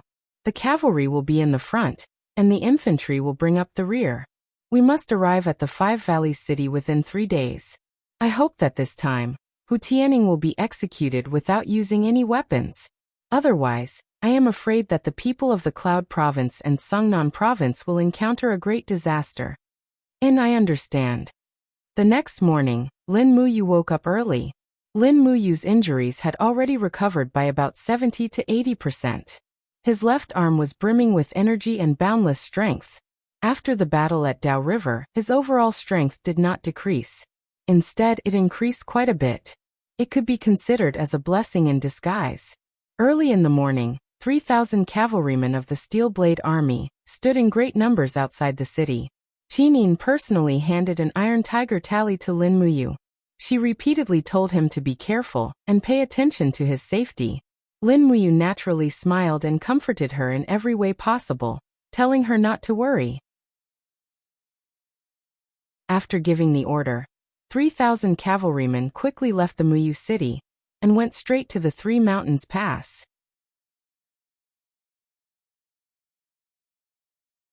Chapter 235. After galloping along the ancient path for a day and a night, they could see the Three Mountain Pass in the distance at noon on the second day. "General." A Chiliarch cupped his fists and said, "The Three Mountain Pass is the transportation hub of the Yinzhong Commandery and the ancient path. It's easy to defend and hard to attack. I'm afraid Long Qianlin has already received the news of Yushu's arrival. And follow me into the pass in a while." "Yes," another Chiliarch said worriedly. "If Long Qianlin has any rebellious thoughts, General shouldn't enter the pass. It's too dangerous. How can General take the risk?" "Don't worry." Lin Muyu untied the dragon spirit sword on her back and held it in her hand. She smiled and said, "You guys can camp outside the pass. I'll go in alone. Wait for me." "No. I'll follow General into the pass. If we're going to die, we'll die together. There's no one in Muyu City who's afraid of death," he said firmly. Lin Muyu nodded in appreciation. "Good. Then the 3 Chiliarchs will follow me into the pass to show our sincerity." Yes. The Three Mountain Pass was located between 3 peaks. It was about 10 meters high and the walls were built with huge rocks that weighed thousands of kilograms. The walls were covered with withered vines. There were flags fluttering above the pass. It was Long Qianlin's flag with a big long character that was very conspicuous. Lin Muyu slowly approached the city with the 3 senior generals and shouted from afar. General of the South, Lin Muyu, requests to see General Long Qianlin. Please open the gate for us. Creak. The drawbridge was lowered and the guards cupped their fists and said, General Long invites Sir to enter the pass for a chat. Many thanks. They rode their horses into the pass and found that the interior of the 3-mountain pass was very spacious and well organized. More than 10,000 soldiers of the Flying Mount camp were stationed inside, and the shouts from the training ground were earth-shattering. In the depths of the camp, a row of cavalry galloped over. Long Qianlin was at the front in golden armor and holding a spear. He laughed and cupped his fists and said, Sir Lin Muyu, it's been a long time. I didn't expect you to come to the 3-mountain pass. Are you looking for me to drink? Of course not. Lin Muyu looked at the situation inside the pass. The flying cavalry camp's supply troops were preparing their rations and weapons, and they were about to set off. He couldn't help but ask, Sir Long Qianlin, where are you planning to go after breaking camp? Long Qianlin looked calm and said with a smile, I heard that a group of bandits has been causing trouble in the villages and towns within the borders of Wugu City. Therefore, under the orders of the governor, I'm going to lead the Flying Mount Battalion back to Wugu City to eliminate the bandits. Oh, I see. Lin Muyu smiled faintly and said, but I also have urgent military news here. A group of wandering mercenaries are attacking the innocent people of Cloud Middle Commandery. I have been ordered by His Majesty to bring the Dragon Talisman to Sir Long Qianlin to borrow troops to eliminate the bandits. Borrowing soldiers from me? That's right. Can I lend you 10,000 fierce soldiers of the Flying Mount Battalion? Lin Muyu took out the Dragon Talisman. The exquisite commander's talisman glowed with a moving luster under the sunlight. This. Long Qianlin frowned and muttered to himself. After a long while he said, but I have been ordered by the governor to break camp and return to Wugu City as soon as possible. Lin Muyu smiled and said, the Dragon Talisman was bestowed by His Majesty. Sir Long Qianlin, may I ask, is the Flying Mount Battalion the Empire's army or the governor's army? Long Qianlin looked aghast and hurriedly cupped his fists respectfully and said, of course it's the Empire's army. Sir Lin Muyu, you're giving me too much credit. Lin Muyu raised her eyebrows and said with a smile, since that's the case, why aren't you willing to hand over the Flying Mount Battalion to me? Long Qianlin's expression was uncertain. He had already thought of many things. Lin Muyu urged her horse closer and said in a low voice, a great building is about to collapse. A wise man submits to circumstances. Could it be that Sir Long Qianlin is really willing to see these elite warriors of the Flying Mount Battalion become a pile of desolate bones under the rule of power? Long Qianlin gritted his teeth even more and confirmed his thoughts. He raised his head to look at Lin Muyu and asked, has His Majesty really made up his mind? Privately minting coins is a grave crime. Don't you understand? Long Qianlin sighed. At the same time, his palm gently moved to the hilt of his sword. The group of Flying Mount Battalion guards at the side also looked fiercely at Lin Muyu and company. Lin Muyu couldn't help but laugh. With a soft grunt, a golden gourd appeared in his palm. He held the golden gourd and said with a smile, that's right. There are only 3 of us who entered the pass. You, Long Qianlin, can kill the 3 of us without batting an eyelid, but Duke Yun, His Highness Yun Su Qin Suyu, and the entire Yunzhong province know that I, Lin Muyu, have come to 3 Mountain Pass to borrow soldiers. You want to kill me, but you want the entire 3 Mountain Pass to be buried with me. Is it really worth it? Long Qianlin's expression was extremely pained. Lin Muyu smiled faintly and said, you are a person who loves soldiers. The Flying Mount Battalion is one of the few elite divisions of the Empire. They should be fighting all over the country and defending our territory. Do you want the Flying Mount Battalion to become a rebel army and die without a burial ground, because of your mistake? This sentence hit the nail on the head. Long Qianlin was indeed a general who used troops like a god, but he was also a person who loved soldiers like they were his own children. Forget it, Long Qianlin sighed. He looked up at the sky and said, "If it is preordained by the heavens, then I, Long Qianlin, have betrayed the heavens and the earth. Since Sir Lin Muyu has the dragon talisman bestowed by His Majesty, then I, Long Qianlin, entrust all 17,000 brave soldiers of the Flying Mount Battalion to you. I hope you can treat these brave soldiers well. No matter how many unpardonable crimes the governor and I, Long Qianlin, have committed, these soldiers are innocent. They are all soldiers who are loyal to the empire." "I know." Lin Muyu looked at him deeply and said, "I guarantee with my life that these 17,000 brave soldiers of the Flying Mount Battalion will be safe." "All right, thank you very much," Long Qianlin shouted. "All the cavalry commandants of the Flying Mount Battalion, come over here." The cavalry commandants of the Flying Mount Battalion were Kiliarchs, and were also the ones who had the most direct control over the military. Very soon, all 17 cavalry commandants gathered in front of them. Their war horses neighed as they looked at Long Qianlin solemnly. Long Qianlin reluctantly took out the tiger tally from his bosom, raised it high, and shouted word by word. "Always remember, the Flying Mount Battalion is the army of the Empire. You and I are soldiers of the Empire. We will never betray the people or our homeland. From today onwards, the person you need to follow is Sir Lin Muyu and not me, Long Qianlin. Remember, don't seek revenge for me and don't resent anyone. Your mission is to protect the Empire's territory." Long Qianlin turned around and handed the tiger tally to Lin Muyu.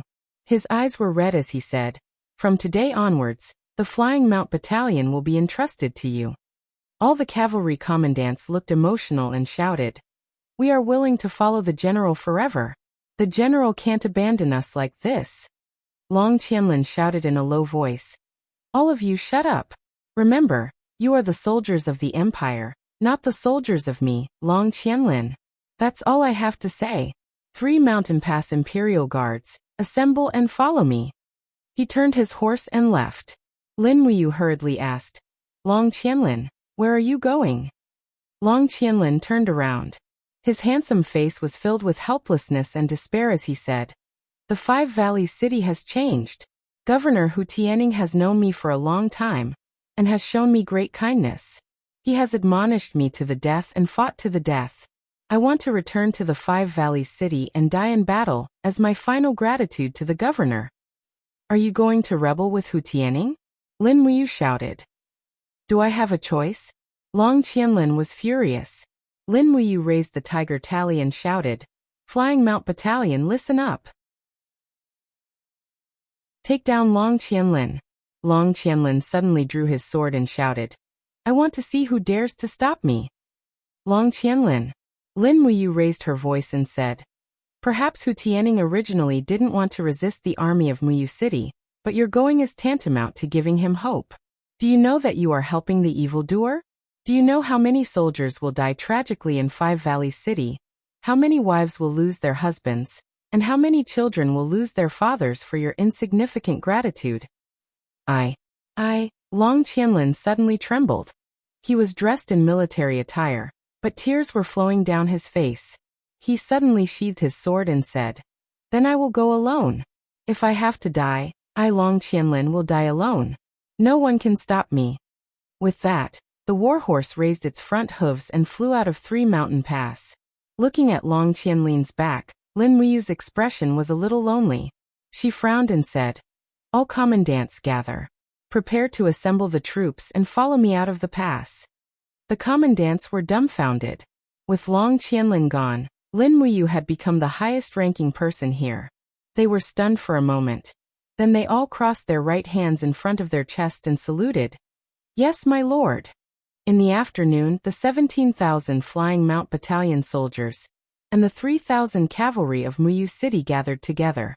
The military might was greatly boosted, and they now had an army of 20,000. Lin Muyu did not lead this group to Five Valleys City. Instead, he took them straight to Silver Fir City. Silver Fir City was not far from Five Valleys City, and it would allow the Flying Mount Battalion to avoid the chaos of war. At the same time, it could sit between Five Valleys City and Lanyan City. In any case, this Flying Mount Battalion could not be handed over to Su Muyun and Su Qin. They arrived at Silver Fir City in the evening and set up camp outside the city. A group of commandants from the Flying Mount Battalion was sullen, so Lin Muyu called for an impromptu meeting to appease them. He also promised these generals that after the incident at Five Valleys City, he would do his best to beg the emperor to save Long Qianlin's life. In fact, from a moral point of view, Lin Muyu also hoped that Long Qianlin's life could be saved. Among the 7 divine generals of the empire, Du Hai was iron-blooded and Xiang Yu was cruel.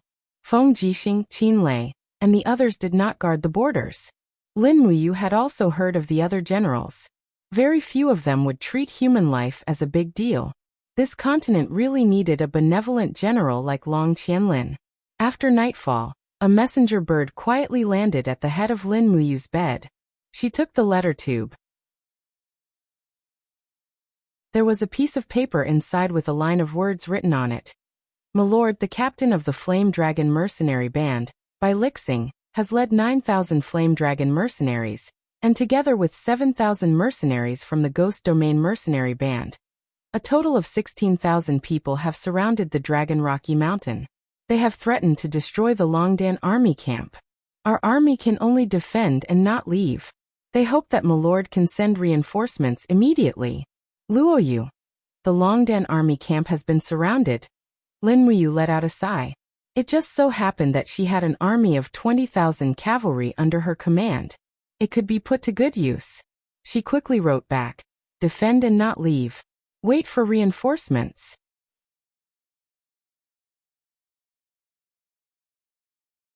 Chapter 236. On Dragon Rocky Mountain, the flames of war spread. The foot of the mountain was surrounded, and all kinds of flags were fluttering. The Flame Dragon Mercenary Corps and the Ghost Mercenary Corps were the 2 largest unregistered wandering mercenary corps in the North Ridge province. They were also known as the 2 largest rogue corps in the capital. In their eyes, there was no law at all. The only rule was the survival of the fittest. Moreover, the power of these mercenary corps was so strong that the local army of the Qin Empire could do nothing to them. They just let them fight and annex each other. As long as these wandering mercenaries did not attack the government, they would not cause too much chaos. In the big tent of the Flame Dragon Mercenary Corps, the captain, Bailey Xing, was wearing a fiery red armor. He held a scimitar with his bare arms and held a maid in his arms. He picked up a piece of meat with the scimitar and fed it to the maid. Although the maid was smiling, she was trembling all over. If she was not careful, the scimitar would pierce through her head. This kind of thing was not uncommon. Good girl. Bailey Xing smiled and grabbed the maid's chest. He said with a smile, we have surrounded Dragon Rocky Mountain and cut off their water supply. Let's see how long Luoyu and Fengxi can hold on. At the table opposite him, a general in a leather robe also held a beautiful woman in his arms. It was Li Sihua, the captain of the Ghost Mercenary Corps. His face was crisscrossed with more than a dozen scars. His palm moved up and down the legs of the beautiful woman in his arms. He sneered with disdain and said, it is said that the founder of the Longdan army camp is Lin Muyu, one of the 4 heroes of Lanyan. Isn't Captain Bailey afraid that Lin Muyu and the Imperial Guards will make trouble for you? Bailey Xing couldn't help laughing. The Emperor has the final say in Lanyan City, but in the dragon-seeking forest, does he still have the final say? The Imperial Guards. Bah. The Imperial Guards are nothing in the dragon-seeking forest. I have killed so many people, but I have never killed an Imperial Guard. If Lin Muyu really dares to come, I will not let him leave. Brother Li Sihua, are you afraid? Li Sihua raised his eyebrows and said with a smile, what am I afraid of? We have a total of 16,000 soldiers. How many people are there on Dragon Cliff? As long as we destroy the Longdan army camp, I'll say it first, all of their war horses and weapons will belong to our Ghost Domain mercenary group. Bai Lixing nodded. Got it. You're really troublesome. You can have it, but this mountain and the prisoners of war in the Longdan army camp will all belong to me. What do you think? Great. Let's destroy the Longdan army camp first, then the Tyrant Blade mercenary group, and then the Sacred Flame mercenary group. Then no one in the North Ridge province will dare to challenge us. Ha, let's drink. Let's drink and wait for Luoyu to come down the mountain and surrender. Yes, haha. Just as the 2 of them were happily drinking, A mercenary suddenly opened the tent flap and walked in. He knelt down nervously and said, "Captain, something bad has happened. Why are you in such a hurry? You're ruining my mood." Bai Lixing raised his eyebrows. "Captain, the scouts have reported that about 20,000 soldiers of the Empire, carrying the flag of the Flying Mount Camp, are charging in the direction of Dragon Cliff Mountain. They're less than 5 kilometers away from here. They'll arrive in 10 minutes. What? Bai Lixing couldn't sit still. He pushed away the maid in his arms, stood up and shouted, "How is that possible? Isn't the Flying Mount Camp stationed in Songnan Province? What are they doing in the North Ridge Province? Besides, we pay tribute to that old fox Hu Tianning every year. What does he mean by doing this?" The messenger trembled and said, "Captain, the person leading the Flying Mount Camp isn't Long Qianlin. If it's not Long Qianlin, who else can it be? Don't tell me Hu Tianning is leading the troops personally?" No, it's Lin Muyu. Bullsh *t. Lin Muyu and Long Qianlin have fought before. How could he be leading the Flying Mount Camp? The scout must have made a mistake. This group of bastards dared to drink when they went out to be sentries. I'll skin them alive when I get back. The messenger was on the verge of tears. "Regiment commander," the scout said that what he saw was absolutely true. "They are all heavy cavalry, and they will be able to reach the foot of the mountain in 10 minutes. We can't just sit here and wait for death." Bai Lixing roared and kicked the table away. His face was pale. He said, "What can we do in 10 minutes?" Li Sihua stood up and said loudly, "Pass down my order. The Ghost Mercenary Corps is to assemble immediately and retreat to the west. We can't stay here any longer." Bai Lixing said angrily, "Li Sihua, what do you mean? Are you going to be a coward at this critical moment? I was forced to come here by you. I don't want to be buried with you." Li Sihua grabbed his long sword and rushed out of the camp. He mounted his horse and shouted, "Ghost Mercenary Corps, retreat!" But not far away, a platoon leader said with a bitter face, "Commander, we can't retreat anymore. A group of heavy cavalry from Muyu City has blocked our path of retreat, and hundreds of our brothers have already been shot dead." "What?" Li Sihua's body trembled. "Damn it, let's fight them. Lin Muyu, LF*CK your grandma." At the foot of Dragon Rocky Mountain, the two mercenary corps were in a mess. But at this moment, the gate on the mountain suddenly opened. Luo Yu led about 5,000 plus heavy cavalries from the Longdan army camp and attacked from the foot of the mountain. From the east, west, and south, the rumbling of war drums could be heard. The Empire's military flags were fluttering in the wind. Numerous elite cavalries had already surrounded them. Most of the mercenary groups were infantrymen. How could they escape? Even if they tried to escape, they would only become the target of the cavalry's attacks. Bai Lixing and Li Sihua were not stupid. Fighting with 20,000 regular cavalrymen on an open field was simply courting death. Moreover, there was still the courage of Dragon Battalion's cavalrymen behind them, who were no weaker than regular soldiers. Hua! A white flag was raised in Bai Lixing's hand. With an ashen face he said loudly, "Fiery Dragon.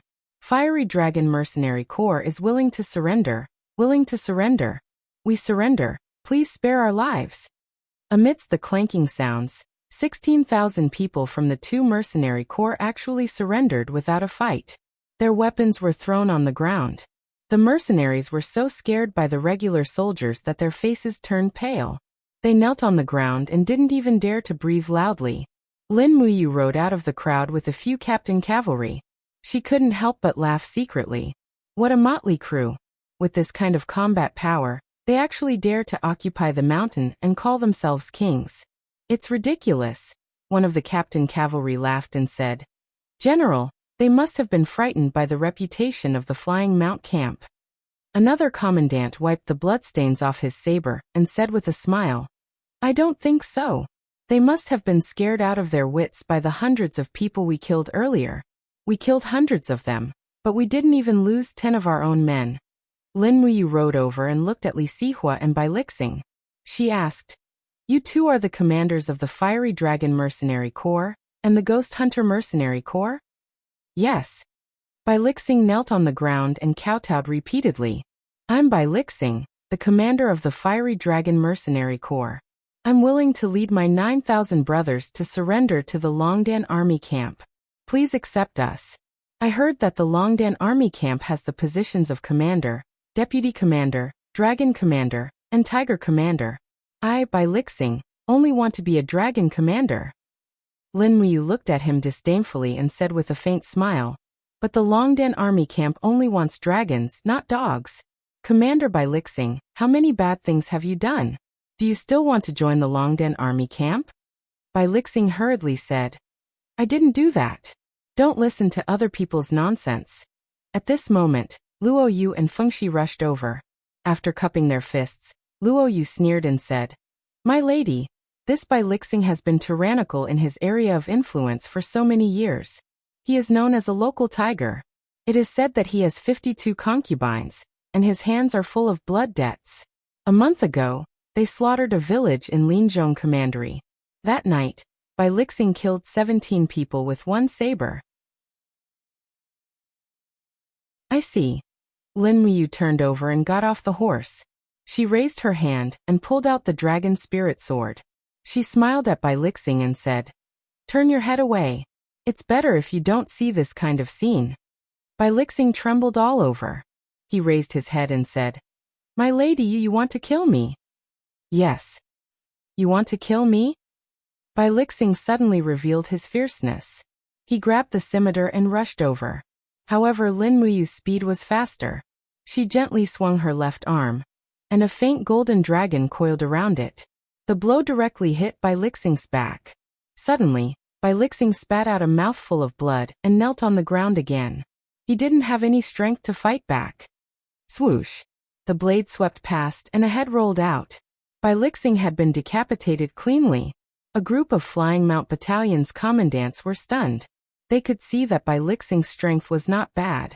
He was already at the third firmament of the Earth realm. However, such a strong man didn't even last one round under Lin Muyu's sword. In an instant, they were in awe.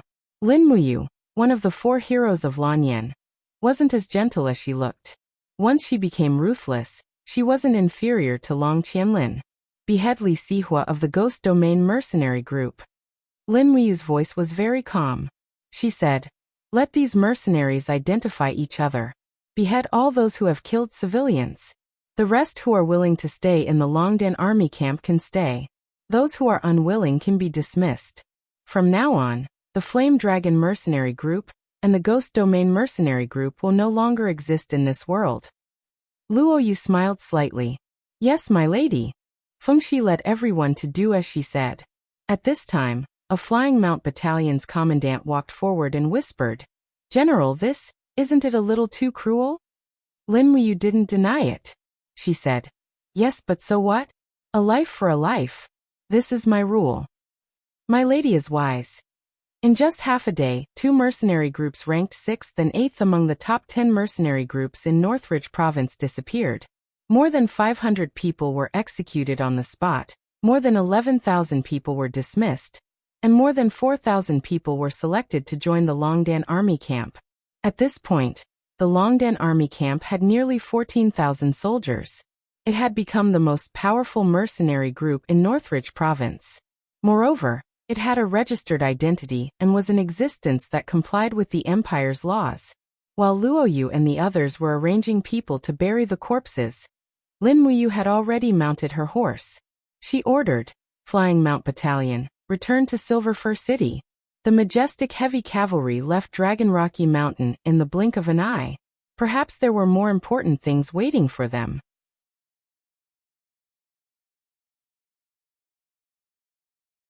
Chapter 237. In Five Valley City, the cold wind blew the fallen leaves across the city wall. The 2 soldiers standing guard couldn't help but shiver. Zhang-san, what do you see over there? Ah, what? At the end of the road. Smoke and dust are billowing. Can you feel the vibration of the earth? Yes. Oh my God, what is that? It's heavy cavalry. In an instant, the 2 soldiers looked at the city wall with an ashen face, only to see a man in the uniform of a Chiliarch riding a horse past and shouting, Close the city gate and prepare for defense. From now on, no one is allowed to enter or leave Five Valley City. Someone, immediately sound the war drums for me to warn the enemy from afar. Dong dong dong dong. The sound of the war drums echoed and shook the entire Five Valley City. In the governor's office of Five Valley City, Hu Tianning sat there anxiously, frowning and said, "How could this be? How could this be? Where did Long Qianlin go? Where is his flying mount camp? Where is he when Sungnan province needs him the most?" On the side, a masked official with a black veil on his face cupped his fists and said, "Lord Governor, General Long led the flying mount camp to 3 Mountain Pass for training a few days ago. Is this your order?" "Mr. Su, please ask me, what should I do now?" Hu Tianning was already confused. Mr. Su looked calm and said indifferently, "Lord Governor, since Su Qin dared to lead the Muyu City's Iron Cavalry to Five Valley City to denounce us, it means that His Majesty already knows about our private coinage.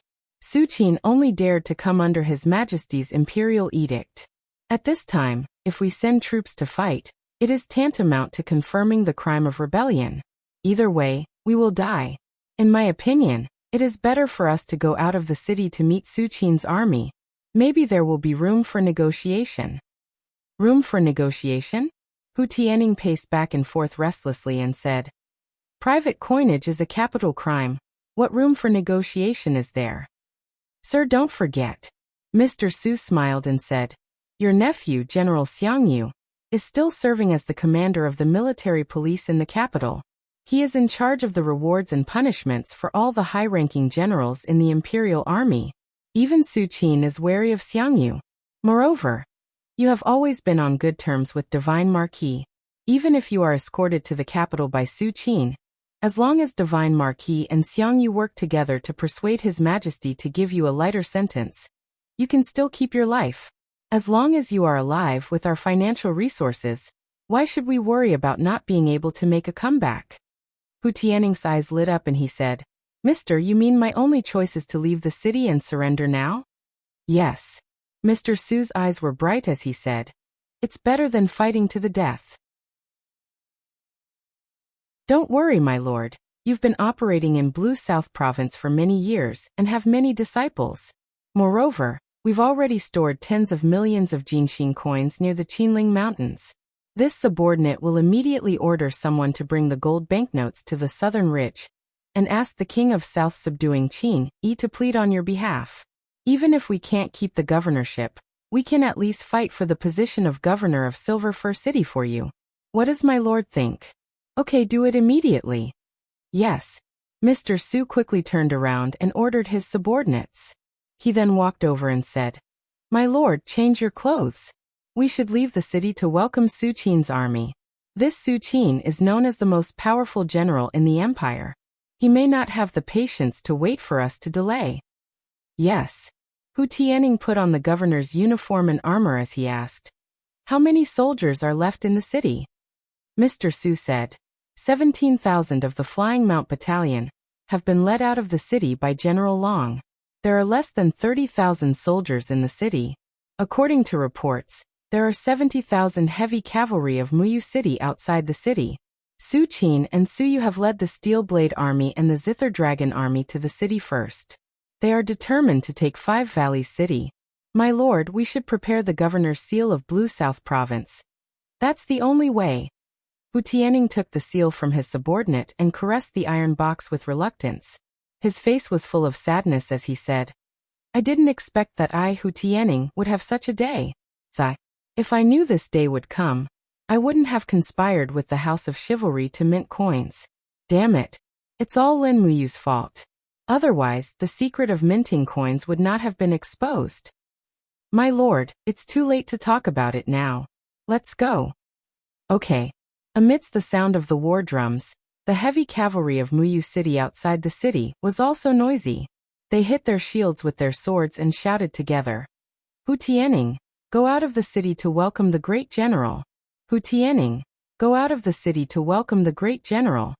Su Qin, dressed in military attire and carrying a saber, rode a sturdy black warhorse and stood under the city wall. He raised his long saber and loudly said to the group of guards on the city wall, "I, Su Qin, have been ordered by His Majesty to arrest Hu Tianning. Don't be like a mantis trying to stop a chariot. I'll give you the time it takes to burn a stick of incense. If you don't open the city gate, I will attack the city with 3 armies. I want to see whether the walls of the 5 valleys city are thicker, or the spears of my Iron Blade army are sharper. The guard on the city wall cupped his fists and said, Great General, this must be a misunderstanding. My lord has always been doing his duty. Why would His Majesty come to arrest my lord? I hope that the great general will investigate. What am I supposed to know? Su Qin shouted. Open the gate now, or I'll smash this broken gate with my saber. The guard on the city wall raised his eyebrows and said, Great General, no matter what, the 5 Valleys city is the central city of Tsangnan province. How can you attack as you please? Great General, don't force me. Archers, stand by. If anyone attacks the city, immediately shoot them down. You. Su Qin was furious. He pulled the reins and turned around. When he arrived in front of a group of Iron Blade Army's heavy cavalry, he raised his long saber and shouted, The time has come to quell the rebellion for the empire. The governor of the 5 Valleys city, Hu Tianning, is stubborn. Brothers, prepare to attack the city. The war drum sounded like thunder. The heavy cavalry outside the city mounted their horses and prepared to attack. At this moment, with a sudden creak, the heavy iron gate slowly rose. When the gate was completely opened, Hu Tianning appeared in his field of vision with a group of advisors. Su Qin frowned. On the side, a female general of about 30 years old rode a white horse. She looked somewhat similar to Qin Yin. She was Su Yun's younger sister, Su Yu. Su Yu looked at Hu Tianning and the others from afar. She couldn't help but smile and said, Big brother, it seems that we don't need to attack the city anymore. Hu Tianning, that old fox, knows that he can't do anything and has already compromised. Ha! Su Qin smiled slightly and led a group of cavalry forward. He placed the long saber on the back of the horse and smiled. Governor Hu Tianning, long time no see. Hu Tianning hurriedly turned over and dismounted, knelt on the ground, held the governor's seal in his hand and said, Sinner Hu Tianning greets General Su Qin. Although I don't know why His Majesty has punished me, if the emperor wants me to die, I have no choice but to die. This is the governor's seal of Tsangnan province, please examine it. That's good. Lord Hu is really a sensible person. Su Qin smiled and said, But I still have to do things according to the rules. Someone bring me the prisoner carriage and help the governor get on it. Also, take over the entire 5 Valleys city. Yes. A group of Muyu city soldiers pushed out a prisoner carriage made of steel. This prisoner carriage was very strange. There were thorns protruding from all sides, surrounding the center. It can be imagined that once a prisoner enters the carriage, he will not be able to move. Otherwise, his skin will be pierced by the thorns. This kind of pain can be imagined. Thorn carriage. There was a trace of anger on Hu Tianning's face. General, what do you mean by this? Are you going to use the thorn carriage on me? What? Su Qin raised his eyebrows. If you have the guts to mint coins, don't tell me you don't have the guts to sit on this thorn carriage. You. Hu Tianning was furious. Mr. Su on the side whispered, Lord Governor, bear with it for a while. Su Qin is a reckless man. There is no benefit in clashing with him. After hearing this, Hu Tianning no longer said anything. He tidied up his clothes and armor and said, Then as General Su Qin wishes. Su Qin lightly said, Someone, help Lord Hu Tianning remove his armor. Several heavy cavalry flew forward and quickly took off Hu Tianning's armor. Hu Tianning had never suffered such humiliation. His face was red, but he was angry. Suddenly, a soldier's hand touched Hu Tianning's body. He immediately raised his hand and pulled out the sword at his waist, saying, How dare you? Just as Hu Tianning pulled out the sword, a whoosh sound of an arrow leaving the bowstring suddenly came from behind Su Qin. The next moment, a black arrow pierced through Hu Tianning's neck with a poochie sound. Fresh blood flowed out like a pool. Hu Tianning's arm, which was holding the sword, was still in the air. His body slowly fell backward, and he died in an instant. Hu Tianning dead. Su Qin stood there dumbfounded. He suddenly turned around and looked at the person who shot the arrow. He loudly shouted, Zhang Santong, you bastard, why did you kill Hu Tianning? Zhang Santong was a deputy general. Still holding his longbow, he cupped his fists and said, "General, Hu Tianning just pulled out his sword and tried to assassinate you." This subordinate shot him. Su Qin was speechless and angrily said, "Bastard, Her Majesty and Her Highnessing never said that they wanted to kill Hu Tianning. You are simply putting me in an unjust situation." Zhang Santong hurriedly dismounted from his horse and knelt on the ground, saying, "This subordinate is willing to die. General, please punish me." Forget it. Su Qin looked at Hu Tianning's body and lightly said, "If he dies, then he dies. This kind of villain." At this moment, the sound of horse hooves came from afar. A person holding an iron spear shouted in the crowd, "Get out of the way! Get out of the way! Let me pass!" The person who came was none other than Long Qianlin, who was in a hurry. The pitiful Long Qianlin saw the corpse of his father-in-law, Hu Tianning, after entering the crowd. The arrow that had pierced through Hu Tianning's throat was stained with black blood. For a moment, Long Qianlin trembled all over. He suddenly dismounted from his horse and knelt on the ground. Tears flowed from his eyes. Sir, you are Long Qianlin?" Su Qin rode his horse over and lightly asked. Long Qianlin didn't say anything.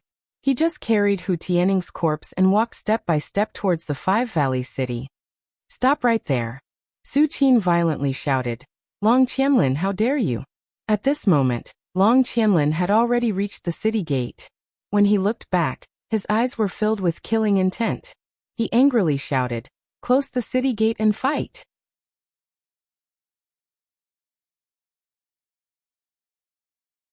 Chapter 238. Bang! The heavy iron gate slammed down. Long Qianlin handed Hu Tianning's corpse to a deputy general. Then he carried his spear and rushed up the city wall. He shouted, "I, Long Qianlin, have returned. Close the city gates and prepare for battle. Archers, get ready, throw stones and roll logs." In terms of prestige in the Five Valleys City Army, Long Qianlin was absolutely second to none. A group of soldiers who were in a trance immediately became spirited after Long Qianlin arrived. They seemed to understand what they should do in an instant. Su Qin was furious when he saw the tense atmosphere on the city wall. He pointed his long saber at the city wall and shouted, "Long Qianlin, Hu Tianning's death was just an accident. Don't be stubborn, or you'll be the one to regret it." Long Qianlin proudly looked at the city wall. The governor's death was an accident? Ha ha ha. What a big joke. Then today I want you, Su Qin, to die under the Five Valleys city. Consider it an accident. "How dare you?" Su Qin shouted. 3 armies attacked the city. The heavy cavalry dismounted one after another, raised their shields and rushed to the city wall. Because they came in a hurry, they did not prepare any siege equipment at all. Only a simple battering ram, protected by a group of heavy cavalry, rushed to the city gate. "Release the arrows." Long Qianlin quickly ordered from the city wall. For a time, arrows fell like rain. Although most of the heavy cavalry's bodies were protected by armor, after all, their necks, faces, and other positions could not be protected. In an instant, hundreds of people were killed. In addition, huge stones fell from the city wall, smashing the soldiers into a pile of minced meat. In an instant, Su Qin was furious. "Big brother." Su'er frowned slightly and said, "At first, we did not think of attacking the city, so the heavy cavalry came to the city. But now it has become a siege. In my opinion, we should wait for Father's army to arrive. They brought ladders, catapults, and other equipment. Otherwise, if we attack the city like this, it is tantamount to sending the heavy cavalry to their deaths." Su Qin clenched his fists and said angrily, "That damn Long Qianlin, I will definitely tear him to pieces. Retreat." But just as the heavy cavalry of Muyu City retreated, Long Qianlin raised his hand with a murderous look on his face and said, "Men, prepare the spear and shield formation. Let's give these northern boars a taste of our power." The city gate opened, and about 1,000 plus soldiers of the Five Valleys city came out of the city. They were all soldiers armed with spears and heavy shields. These soldiers were carefully selected. Each of them was very strong and had amazing arm strength. The 1,000 plus people lined up in 10 buckets at the foot of the city. They were shouting, provoking and ridiculing Su Qin in the distance. Bastard! Su Qin waved his long blade, and more than 2,000 heavy cavalry rushed over. The heavy cavalry of Muyu City were all carrying javelins. Before they got close, they threw a round of javelins. But after Long Qianlin, who was on the city wall, shouted, "Gather!" The soldiers of the spear and shield formation assembled their shields like an iron wall. The javelins were deflected with a ding-dang-dang-dang sound, unable to hurt them at all. When the heavy cavalry was in close combat, Long Qianlin shouted, "Open!" In an instant, the shields separated as if they were decomposing. An iron spear quickly penetrated through the gaps of the shields and pierced the warhorses. At the same time, the round bucket formation rotated rapidly, diffusing the impact of the cavalry. Like a meat grinder, the heavy cavalry of Muyu City were turned into a pile of flesh and blood. Blood quickly spread under the city wall. "Archers, aim and shoot!" Long Qianlin continued to order. The soldiers with superb archery skills on the city wall began to shoot one by one. In the blink of an eye, another batch of heavy cavalry of Muyu City fell. The warhorses neighed incessantly. In less than 10 minutes, less than 500 of the 2,000 heavy cavalry were left, while the spear and shield formation of Five Valleys City had lost less than 100 people. Su Yu couldn't stand it anymore and said, "Big brother, we can't fight like this, let the soldiers come back." Su Qin gritted his teeth, clenched his fists and said, "Come back." Su Qin was filled with hatred as he gazed at this city that was famous for its 5 grains and fisheries, and he said, "I swear that I'll definitely raze this city to the ground. Long Qianlin, you bastard. I'll fucking tear you apart." In the blink of an eye, night fell. Outside the city, the 70,000 soldiers of Muyu City set up camp. The lights connected for nearly 10 miles, but the city was no longer as quiet as before. Even the people were helping to carry stones, rolling logs, and so on to protect the city. Long Qianlin's face was pale. He carried his spear and walked step by step on the stone steps of the city wall. Mr. Su walked beside him and said, "General Long, the governor's body. Let's go out of the city and bury him." Long Qianlin frowned and asked, "What's the situation at the south gate of Five Valleys City?" "They have sent about 10,000 people to guard it. They can't break through for the time being." "I see." Long Qianlin looked up at the sky and said, "Tonight is cloudy, the stars and moon are dim. Prepare to attack Su Qin's camp at night." "Attack at night?" Mr. Su was startled. Although Su Qin is reckless, he is also a man who has been in the army for a long time. It is impossible for him not to guess that we will attack his camp at night. Long Qianlin smiled faintly and said, "Yes. I also know that, but we have no other choice. Tonight, at midnight, I will personally lead 5,000 cavalrymen out of the city for a night raid and attack Su Qin's main camp." "Mr. Su, half an hour after I leave the city for the night raid, you will open the 5 southern gates and lead the remaining people out of the city to break out of the encirclement. Take all the family members with you. I will entrust Xiaoyan to Mr.'s care." "General," Mr. Su said with a trembling voice, Where can we go after we break through? This whole world belongs to the Emperor. Where else can we go after committing such a rebellious act?" Long Qianlin took a deep breath. "Although the land of the northern ridge is vast, there is no place for us to stand. Let's go to the Lingnan.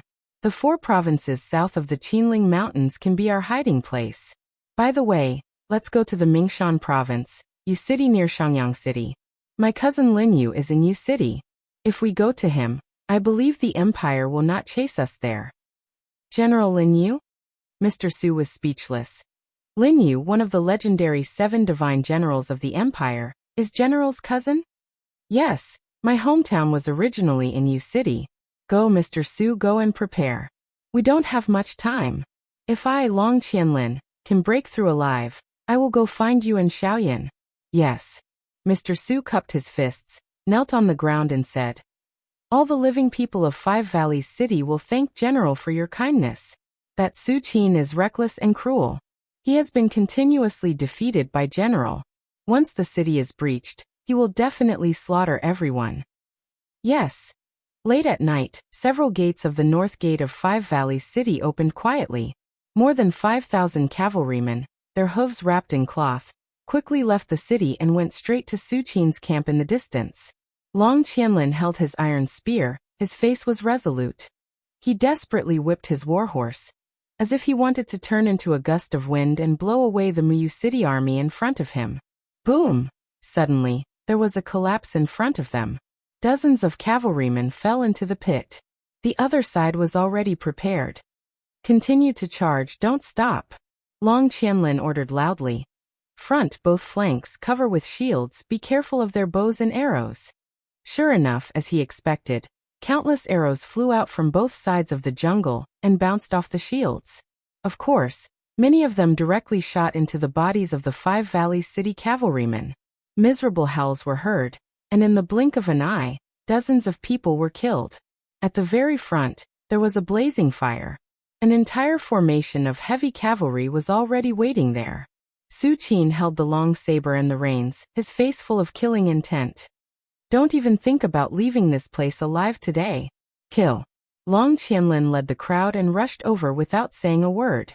In an instant, the cavalry of both sides collided and fought. Long Qianlin urged his horse to gallop. His martial spirit burst out, and the iron spear, like a swimming dragon, continuously penetrated the necks of the opponent's heavy cavalry.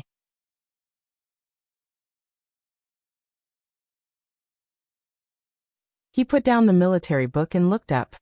Passed down the order, the three armies immediately set out and rushed to Five Valley City overnight. It should be now. Yes, General.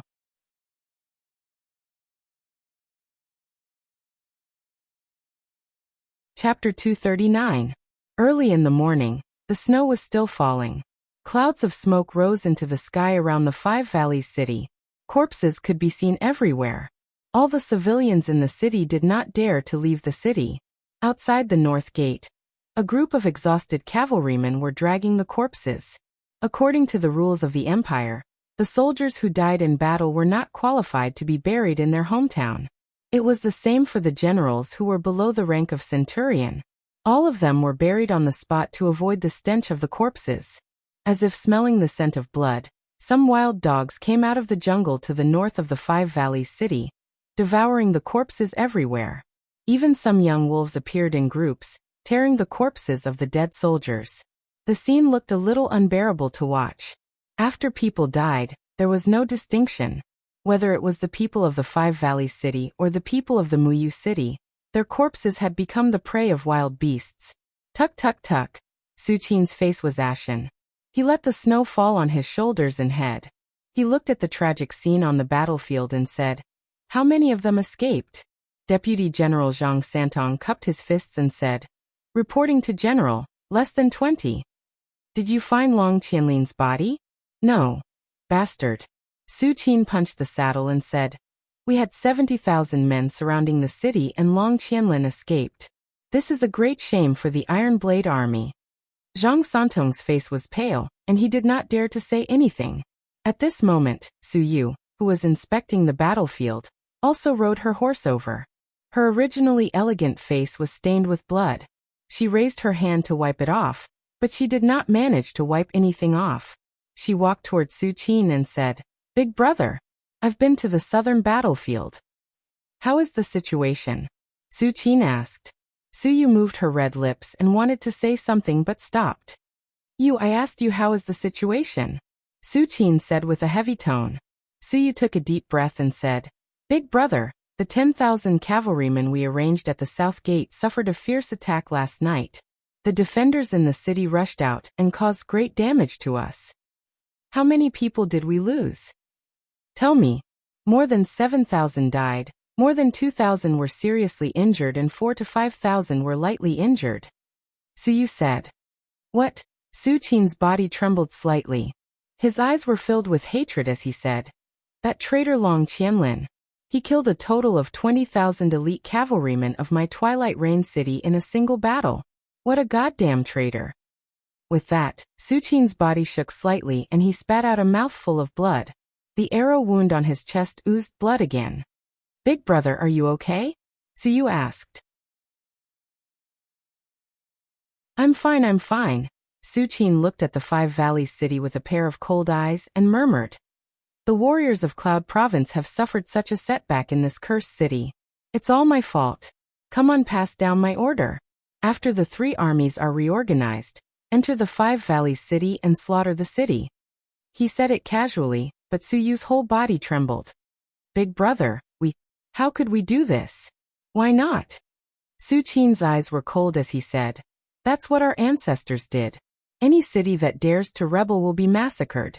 If we don't massacre them, how will these ambitious dogs know that the prestige of the empire cannot be violated? You don't have to say anything. I know you have good intentions. Leave this matter to me. But big brother. Su Yu sighed and said, the Five Valleys city is one of the 7 major cities of the empire. It has a population of 2.4 million.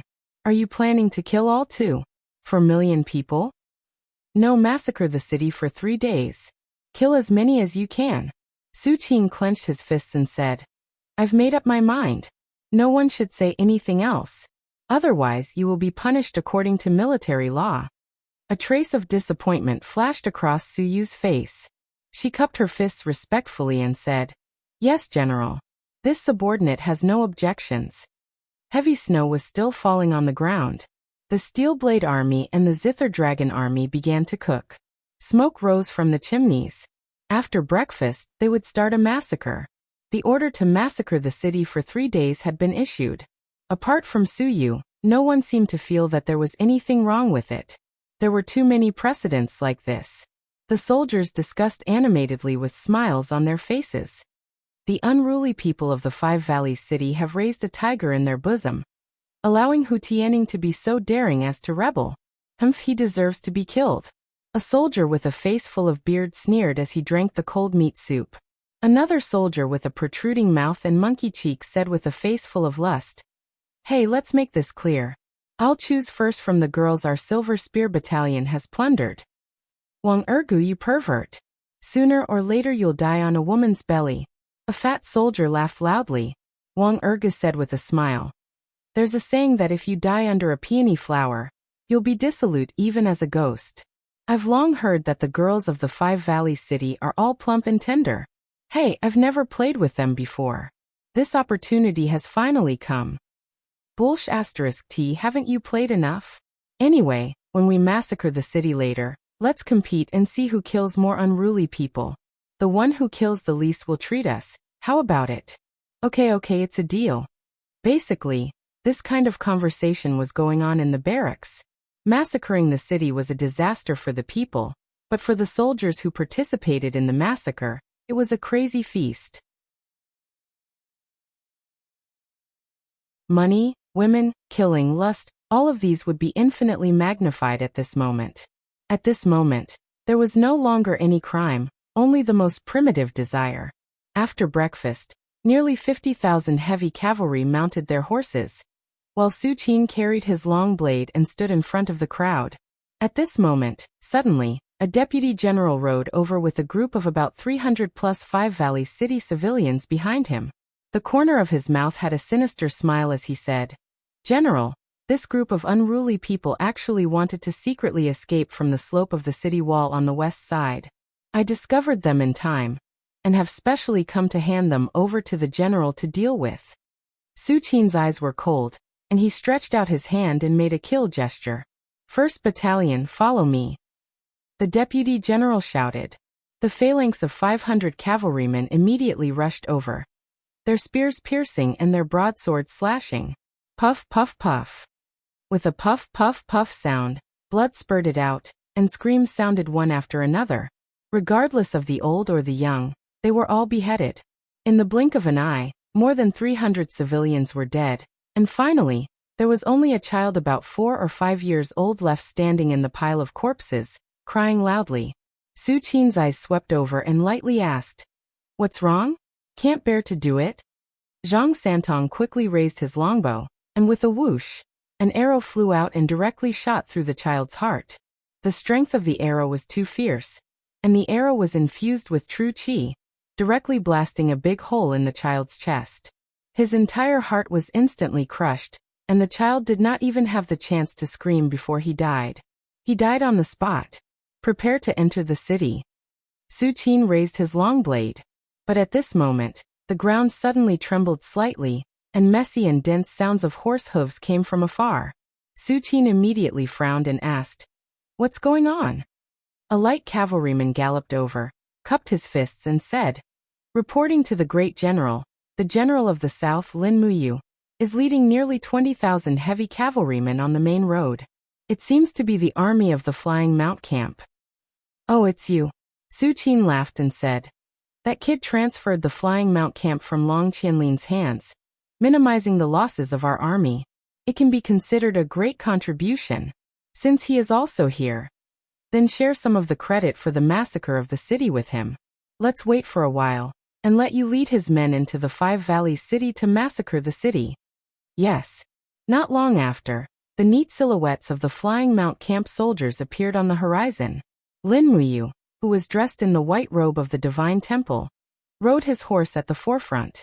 He could see Su Qin, Su Yu, and the mess around the battlefield from afar. He couldn't help but frown. Sure enough, things didn't go as smoothly as he had imagined. A fierce battle had finally broken out in the Five Valleys city. You're here?" Su Qin laughed and said, "Since you've taken control of the Flying Mount Camp, it's already a great contribution." Lin Muyu cupped his fists and said, "Your subordinate pays his respects to the great general." "Hey, why are you so polite?" Su Qin raised his arm and said, "Look, the Five Valleys city is already in our pocket. Long Qianlin is stubborn and has lost so many of my soldiers. It's really hateful. I've already given the order to massacre the city. Since you're here, I'll give you the credit. Now lead your men into the city and kill to your heart's content." Massacre the city? Lin Muyu's body trembled. His eyes fell on the more than 300 corpses of the civilians in front of him. His heart was in turmoil. He turned to look at Su Qin and murmured, "General Su Qin, these civilians were killed by you?" "Yes, they tried to escape in vain. They only have themselves to blame." "Is that so?" Lin Muyu desperately suppressed his anger.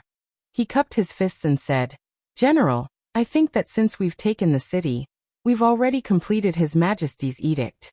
There's no need to kill civilians anymore." "What did you say?" Su Qin was stunned. "These civilians and the traitors killed 20,000 of my Twilight Rain City's warriors. You're asking me not to massacre the city?" "Yes." Lin Muyu looked at him with a resolute gaze. Then she pointed behind her and said, "There are 17,000 people from the Flying Mount Battalion behind me. Most of them are from Wugu City. Are you going to ask them to kill their own people?" "General, Hu Tianing's rebellion has nothing to do with these civilians. They're innocent." "Enough, Lin Muyu." Su Qin suddenly said sternly, "I didn't bother with you because you're the Emperor's adopted son. But you dare to pester me like this? Get out of my way. I, Su Qin, will massacre the entire Five Valleys city." Lin Muyu was startled. He suddenly laughed at himself and pointed at the steel blade army behind Su Qin. He said loudly, "You're all soldiers of the Empire. You're all familiar with the family's teachings. Tell me, as a soldier, isn't it your duty to guard the land and protect your own people? If you massacre the entire city, what qualifications do you have to wear the purple Yinhua emblem?" "Lin Muyu, how dare you?" Su Qin said angrily. Su'er rode forward and said, Enough, don't say any more." Lin Muyu smiled faintly and waved his hand. He shouted, "Flying Mount Camp, enter the city and defend it. Whoever dares to kill the people of the Five Valleys city will be our enemy. Kill without mercy."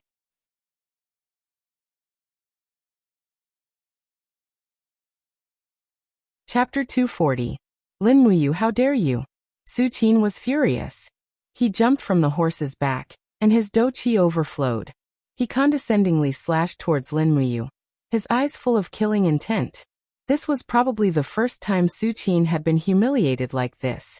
Lin Muyu looked up at Su Qin, her eyes full of contempt. Wang. The golden gourd martial soul came out of his body and instantly condensed into a golden gourd wall. Black tortoiseshell and dragon scale wall were added one after another.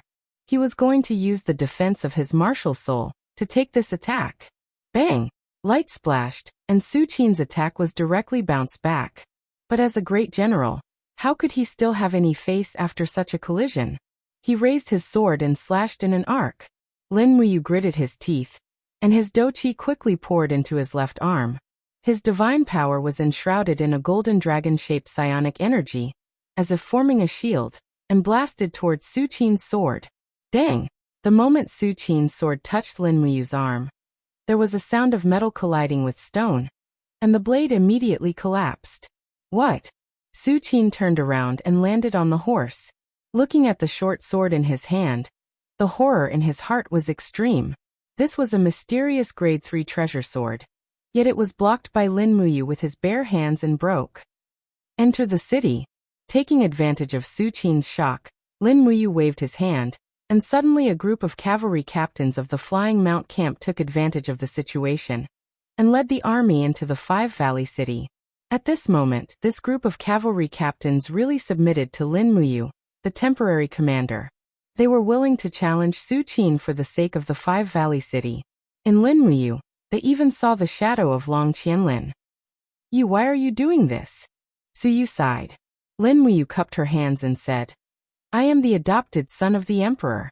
Speaking of which, I should call you uncle or Aunt Luan. However, once the city is massacred, the empire will lose the hearts of the people of Five Valley City. This is not a price that the lives of 20,000 soldiers can pay. I hope uncle will think twice. Lin Muyu has no intention of disobedience. I just don't want uncle to disobey the emperor's order and massacre the city here. Indeed, Qin Jin's imperial edict had never mentioned massacring the entire city. Thus, as long as Lin Muyu spoke a few words in front of the emperor, even Su Qin would be in danger. Thinking of this, Su Qin gritted his teeth, cupped his fists and said, General Lin is right. I was negligent. In that case, I will station my troops outside the city and wait for Father and Her Highness Yin to come. I will see what they have to say. All right. Lin Muyu turned his horse around and led the army to officially enter Five Valley City. At this moment, he had become the temporary master of Five Valley City. At this time, Five Valley City was already in chaos. Thieves were running rampant and looting everywhere. A large number of people were planning to escape from the South Gate with their families. Many people seemed to have received the news that Su Qin was about to massacre the city, and they were all scared out of their wits. Seal all the city gates. As Lin Muyu walked, he said to the cavalry captain next to him, Send out the Flying Mount Battalion, a team of 10 people. Send more to maintain law and order in the city. Don't let the Five Valley City continue to be chaotic. Also, transfer 10,000 people to guard the city gates to prevent Su Qin from attacking the city. Yes, General. A cavalry captain followed closely and asked, General, will Commander Su Qin really attack the city? Probably not, but not necessarily. Restore the law and order of Five Valley City first. Yes. Another cavalry captain came over, cupped his fists and said, General, I have inquired about what you wanted to inquire about. Just yesterday, Hu Tianning went out of the city and offered Five Valley City to Su Qin, but he was shot and killed by one of Su Qin's deputy generals. This caused General Long Qianlin to lead the army to fight against the Iron Blade Army. Late last night, Long Qianlin led 5,000 people to attack Su Qin's camp. He covered the rest of the people from the South Gate and took Hu Tianning and Long Qianlin's families to the Qinling Mountains. So that's how it is. Lin Muyu stepped into the city lord's hall and said, Did Long Qianlin break out in the end? I don't know. It was too chaotic last night. No one knows if General Long Qianlin managed to escape, but Su Qin has been looking for General Long's body, so General Long's whereabouts are unknown. Lin Muyu sighed. I hope Long Qianlin can escape this disaster. The cavalry captain stepped forward, knelt on one knee, cupped his fists and said, General Lin, on behalf of all the soldiers of Five Valley City, I thank the general. Thank you for saving the lives of millions of people in Five Valley City by yourself. Get up. Lin Muyu waved his hand and said, His Majesty sent me and Highness Yin to Muyu City to ask for reinforcements, but he did not order me to slaughter the city. This is what I should do. If I really slaughter the people of Five Valley City today, I I am afraid that His Majesty will leave a bad name in Seongnan province because of me. Yes, General is wise. Don't talk so much. Go and strengthen the city's defenses. Yes, this general will go. At night, the servants of the governor's mansion prepared a quite sumptuous dinner. Lin Muyu asked the group of cavalry captains to stay for dinner. As for the 3,000 people brought from Muyu City, they were asked to leave the city and return to Su Qin's camp. It was not a good thing to keep them in the city. It was equivalent to putting a time bomb around them. Later, a group of civil officials entered the governor's hall and saluted. One of them unfolded a scroll and said, "General, we have been ordered to count the treasury of the governor's mansion. The details are as follows. There are more than 24 million Jining coins, about 2,100 kilograms of gold, silver and jade. In addition, there are countless antiques, more than 40,000 weapons, more than 3,000 calligraphy and paintings of famous people, and 200,000 stones of grain. Although Five Valley City is rich, most of the wealth has been taken away by Mr. Su and his troops." Lin Muyu frowned. "They brought so much gold and silver with them. Do you think they can escape?" One of the cavalry captains stepped forward and whispered in Lin Muyu's ear. "General, the scouts reported that Su Qin has sent a 10,000-man cavalry team to chase after the governor's mansion's family 6 hours ago. This general suspects that Commander Su Qin's real intention is the gold and silver.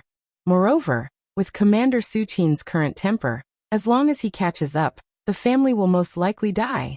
Should we send troops out of the city?" "What for?" Lin Muyu shook his head and said, "There is no need. I have already offended Commander Su Qin. I can't offend him again and again. Besides, it's too late to send people out now. Order the officials in the city to send food supplies to the 50,000 troops outside the city on time every day. No one can touch the gold and silver of the governor's mansion. Wait for the people sent by the imperial capital to count." "Yes. No.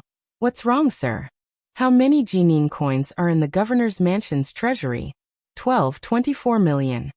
"Tell the clerk to record 24 million, and exchange the remaining 1 million into gold notes and give it to me. I can't protect the Five Valley City for nothing." The cavalry commandant smiled. "All right, I'll do as you say." Soon after, 1 million gold notes were in his hands. They could be exchanged for Jining coins at any gold bank in the empire, provided that there was enough cash in the gold bank.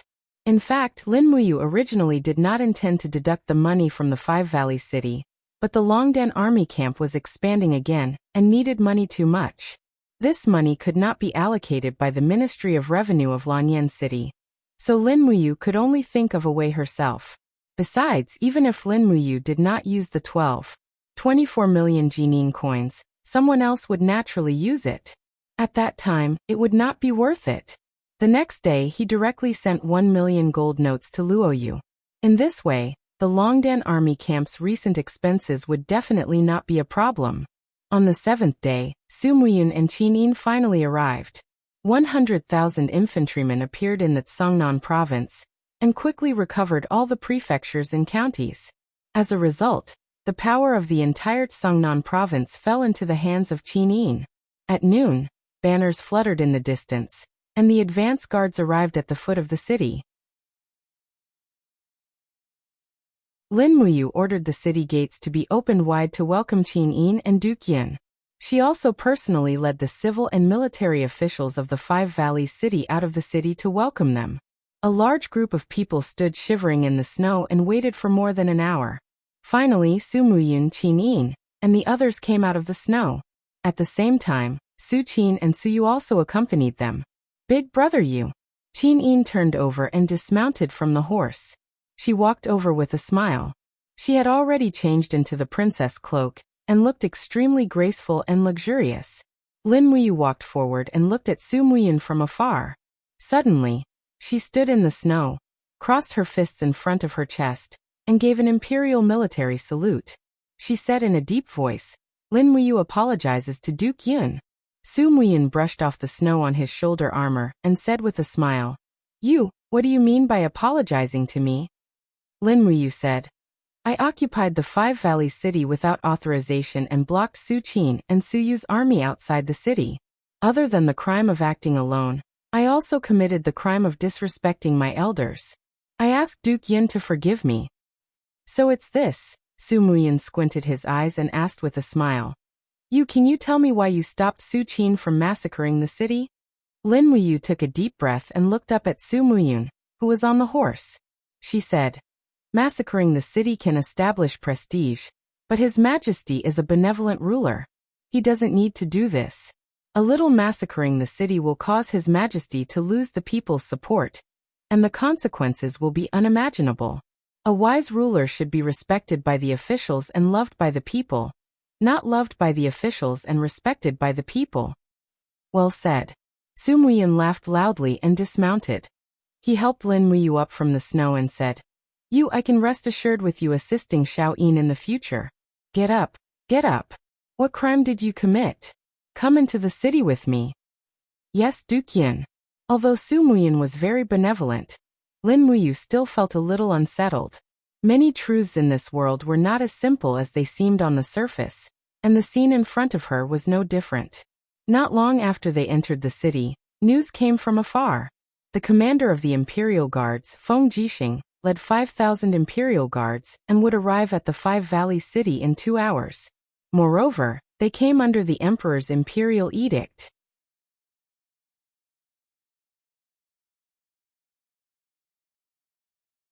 Chapter 241.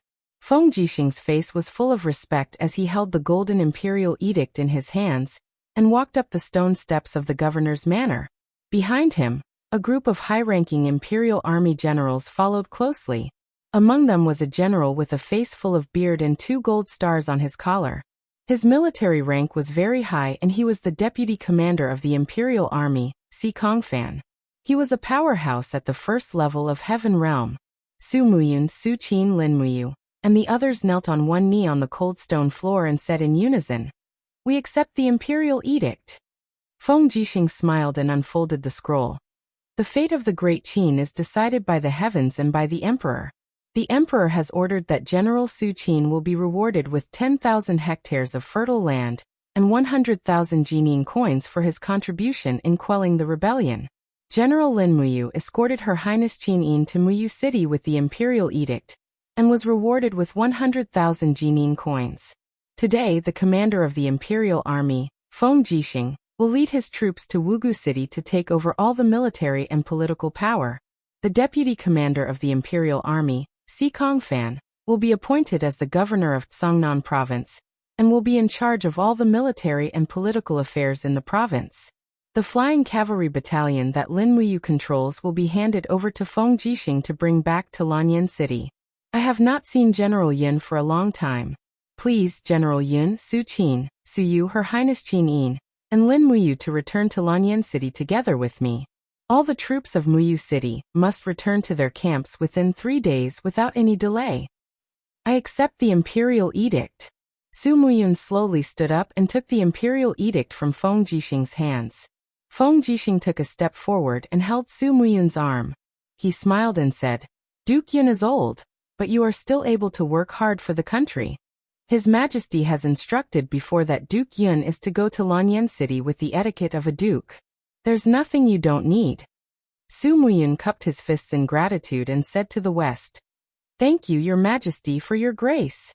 Su Qin said, "General Feng, it's been a long journey. Let's rest in Five Valleys City tonight. Let's set off for Lanyan City tomorrow to meet His Majesty. What do you think?" "Of course." Feng Jixing smiled. "I will listen to your arrangements." "All right. Tonight, I'll set up a banquet at the governor's mansion. Don't leave until you're drunk." Yes. At dusk, the heavy snow had stopped. The setting sun brought with it a faint warmth as it shone on the administrative hall of the governor's mansion.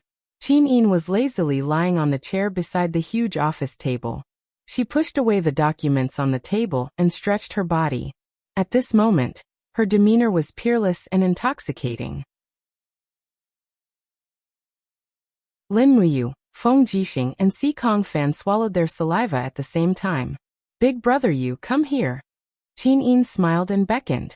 Lin Muyu stood up from the chair in front of the desk, hugged the silver helmet, and asked, "What's wrong, Xiao Yin?" Come here and help me take a look. Okay. He came to Qin Yin's side. Qin Yin naturally took his hand and said with a smile, "Look at this military report. Five Valleys City originally had 120,000 soldiers. Now there are only 60,000 soldiers?" "Yes." Lin Muyu nodded. In the battle outside Five Valleys City, the 70,000 soldiers led by Su Qin and Long Qianlin's garrison suffered losses on both sides. That night, Long Qianlin commanded the garrison to escape with his family. Tens of thousands of people were chased and killed. In addition, more than 10,000 people from the Flying Mount camp have been removed from the provincial army. So, Songnan province can be said to be short of soldiers and generals. I see. Qin Yin blinked and looked up at him. She suddenly smiled warmly and said, "Uncle has a violent temperament. This matter has wronged you. You don't be angry. Uncle is not a heinous person. It's just that sometimes his loyalty to the empire makes him unable to distinguish right from wrong." "Yes, I know." At this time, Feng Jixing coughed and said, "Your Highness, this time it's all thanks to you strong obstruction. Otherwise, once General Yu massacred the city, it would definitely shock the world. You should know, there hasn't been such a thing in the empire for decades. If it wasn't for you, I'm afraid His Majesty would inevitably be labeled as a tyrant by the world." Qin Yin smiled slightly. "Yes, I also understand this. Things have changed with the passage of time. Some of the laws and rules of the empire are obviously no longer in line with this era. After returning to Lanyan City, I will talk to my imperial father and let him issue a national edict to strictly abolish the law of massacring the city." "Yes." Feng Jixing cupped his fists. "Then, I will first thank your Highness for your kindness on behalf of the world." Si Kongfan also smiled slightly and said, "Your Highness is wise and brilliant." Qin Yin chuckled. "Don't praise me, it's useless. General Si Kongfan, I don't have the power to promote your military position and status. Besides, after the Battle of Wugu City, Songnan province is in chaos. There's a shortage of soldiers. Although you has worked hard to maintain it for many days, it still hasn't reached its original level. In the future, you still have to rely on yourself to manage it. General Si Kongfan, you must replenish Wugu City with more than 100,000 soldiers as soon as possible. After all, this city is one of the 7 major cities of the empire. It won't do without enough defenders." Si Kongfan cupped his fists and said respectfully, "This subordinate obeys. Si Kongfan will not disappoint your Highness." "That's good." Qin Yin stood up and looked Lin Muyu in the eye. She smiled and said, "Brother Yu, I'll have to trouble you during the banquet. Later, Xiao Yin will accompany you to apologize to Uncle and ask him to forgive you for your previous disrespect, okay?" Qin Yin held his hand tightly. There was a wronged expression on her beautiful face. She was acting cute and coquettish. Naturally, Lin Muyu couldn't say anything. Besides, Qin Yin's action was indeed reasonable and appropriate. It was indeed what she should do. Lin Muyu also understood that since she came to this world, she had to learn to follow the rules of this world. At least, she had to do so before she had the power to overturn this world. "Yes, okay, let's go and apologize together." Okay. Qin Yin smiled sweetly, but it made Feng Jixing and Si Kongfan so envious that they touched their noses together. They looked at each other and smiled. Everything was said without words. The banquet was very grand. About 100 people attended. Qin Yin sat in the host's seat, accompanied by Su Muyun, Su Qin, Feng Jixing, Si Kongfan and the others. Lin Muyu's position was slightly lower, so she could only sit with Zhang Wei, Luo Lai, and a few other Imperial Army Kiliarchs. General Zhen Nan belonged to the 4th rank of the Empire's military system. Naturally, he couldn't sit with Su Qin, who was the 1st rank. No matter how great Lin Muyu's contributions were, this rule couldn't be broken.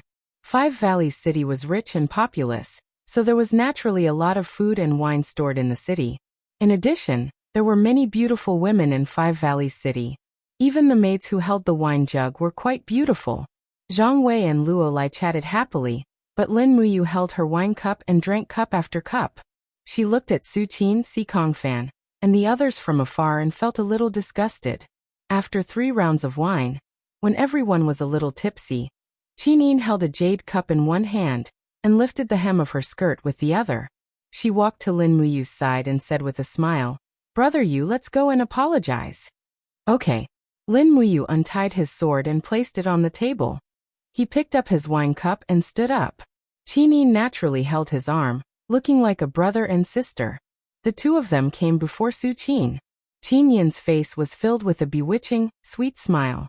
She said, "Uncle, Brother Yu and I have come to apologize to you.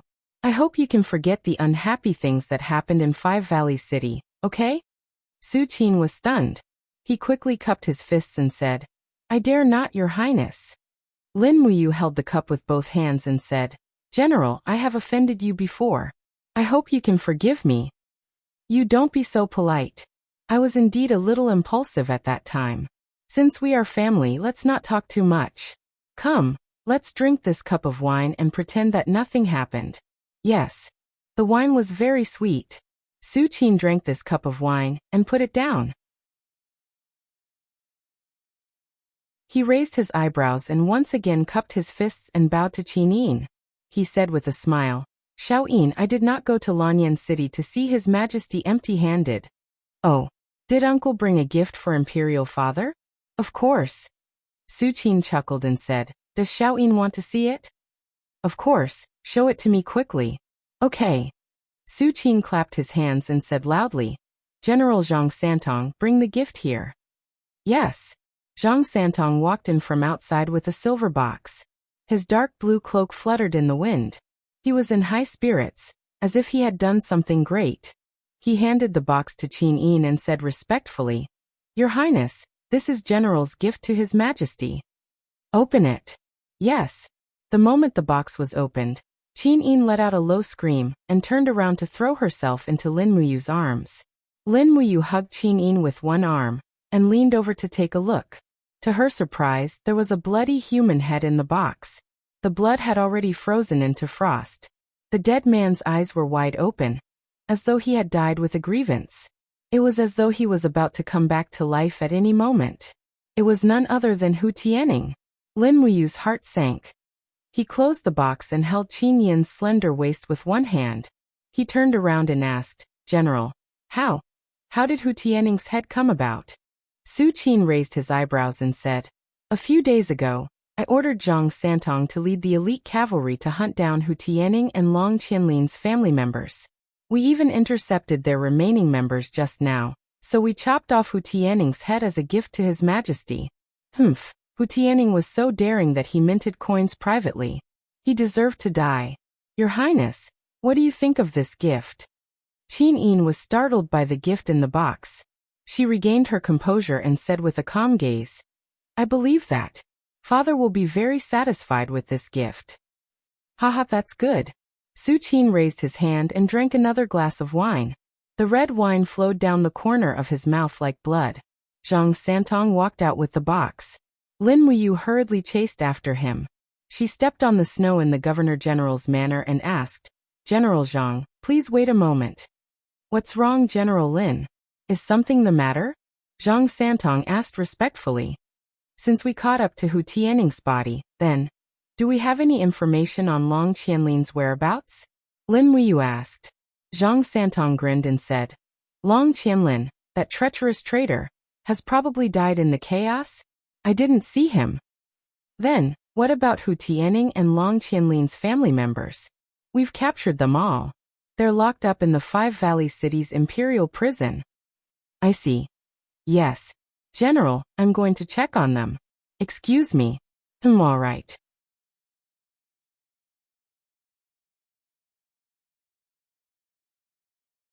Chapter 242. Late at night, the moonlight was clear. Lin Muyu, dressed in a white robe, leaned against the stone railing outside the administrative hall, holding the dragon's spirit sword in his arms. Qin Yin had already fallen asleep, but he was standing guard outside Qin Yin's room. Beside him, Zhang Wei lit a cigarette, took a puff, and said with a smile, "Lord Lin Muyu, do you want a puff?" "No need, you can enjoy it yourself. Does Lord have something on his mind?" "You can say that. Haha." Zhang Wei laughed and said, "Brother, It's not that I want to criticize you, but you are a gold star sparring master in the Holy Temple, and the Great Deacon thinks highly of you. In Zetian Palace, you are even regarded as an adopted son by the Emperor. Even a rough person like me can see how much Her Highness Een likes you. And your cultivation is even more unfathomable. I really don't understand.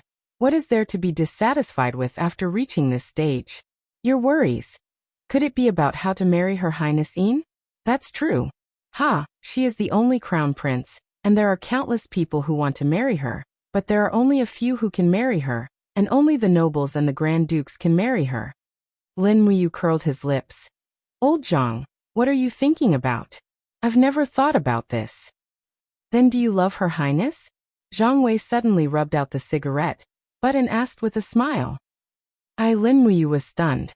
He reached out and grabbed a handful of snow, kneaded it into a snowball, and threw it out.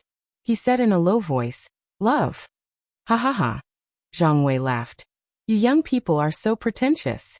Love is love, there is no need to be so embarrassed. If you love Her Highness, then work hard towards her. With your ability, who knows, you might even become a queen in the future. The key is that you can't do things like offending Su Qin and His Majesty anymore. You should understand this better than me, right? I know. Lin Muyu smiled faintly. Old Zhang, you are getting me into trouble. The reason why I am distressed is not because of Xiao Yin. She is doing well now, and I am also doing well. Moreover, we can see each other every day. What is there to be distressed about? Then why? Because of Long Qianlin's family. Oh. Zhang Wei stood up and said solemnly. My lord, I know that you and Long Qianlin are friends, but you mustn't make a mistake.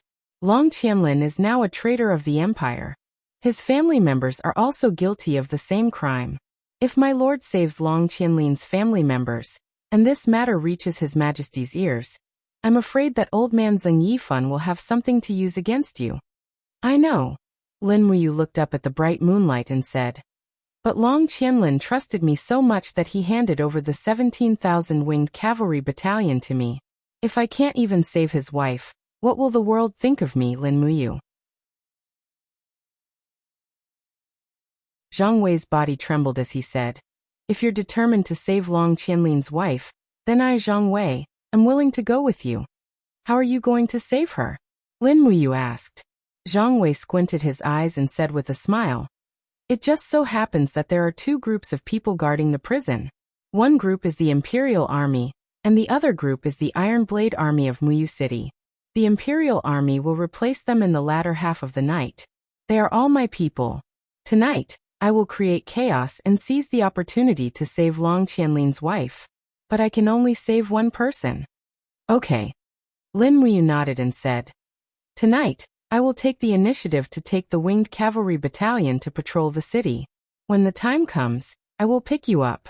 After rescuing Hu Xiaoyan, Old Zhang, you will personally send her to Mount Longyan in Lanyan City. Send Hu Xiaoyan up the mountain, and tell Luo Yu in the Longdan army camp to take care of Hu Xiaoyan. When there is news of Long Qianlin, send her over. Yes, my lord, don't worry. Okay. Late at night, the sound of a collapse shook the city. The walls of the prison had collapsed. Under the moonlight, Zhang Wei carried a woman in his arms and galloped towards the north gate of Five Valley City. Outside the north gate, Lin Muyu was guarding the gate with a group of soldiers from the winged cavalry battalion. She opened her hand and said loudly, The gate is closed. If you want to leave the city, you can leave tomorrow. Zhang Wei lifted his cloak and said with a smile, General Lin, it's me. My mother is sick, and I want to go home to visit her. I hope that General will let me go. Thank you very much. It's Sir Zhang Wei. Lin Muyu smiled and waved her hand. Open the gate and let him go. A winged cavalry battalion commandant was dumbfounded. Sir, this is against the rules, right? The general said that no one is allowed to enter or leave Five Valley City after midnight. If I ask you to let him go, then let him go. Don't talk too much. Yes. Zhang Wei slowly galloped past. At this moment, the cloak on the head of the woman in his arms slowly slid down, revealing a beautiful face. She gently bowed to Lin Muyu and said, Hu Xiaoyan. Thank you, General Lin. Lin Muyu waved her hand and said, Hurry up and go. Thank you, General. Zhang Wei disappeared into the night amidst the sound of hooves. The two winged cavalry battalion commandants also saw Hu Xiaoyan's appearance and looked at Lin Muyu with a dumbfounded expression. You guys just pretend that you didn't see anything. If anyone dares to leak any information, I will chase him to the ends of the earth and kill him. A murderous look flashed across Lin Muyu's face. The two winged cavalry battalion commandants knelt on the ground and said with a trembling voice, We brothers from the winged cavalry battalion will never be able to repay General's kindness. Don't say any more. Go back and sleep early. We still have to rush to Lanyan City early tomorrow morning. Yes. That night, Lin Muyu couldn't sleep. On one hand, she was worried about whether Zhang Wei would arrive at Dragon Rocky Mountain safely. On the other hand, she felt sorry for Long Qianlin's whereabouts were unknown. Long Qianlin was a benevolent general, and it would be a pity if he died just like that. The next morning, the army set off straight for Lanyan City. Su Muyan sat in a carriage with the etiquette of a nobleman. 8 black horses pulled the carriage together, looking very dignified. Qin Yin, on the other hand, sat in the princess carriage. Lin Muyu rode on a warhorse and followed closely beside the carriage to protect it. This was his responsibility. The snow was melting, and the weather was very cold. Qin Yin lifted the curtain of the carriage and looked at Lin Muyu with a smile. She asked, Do you want some fruits? I have apples and pears here. Do you want some? No need. Thank you, Xiaoyin. Lin Muyu grabbed the water bag from her waist and drank a mouthful of wine. Immediately, a warm current flowed into her stomach. Strong wine could ward off the cold. This was a time-tested fact. At this time, Feng Jixing, who was wearing a commander's armor, came over on his horse. He smiled and said, Your Highness, I want to eat an apple. Hee, I'm not giving it to you. Qin Yin stuck out her tongue. Lin Muyu burst into laughter. Brother Feng, why are you here? Aren't you leading the way at the front? This time, there are 5,000 imperial guards.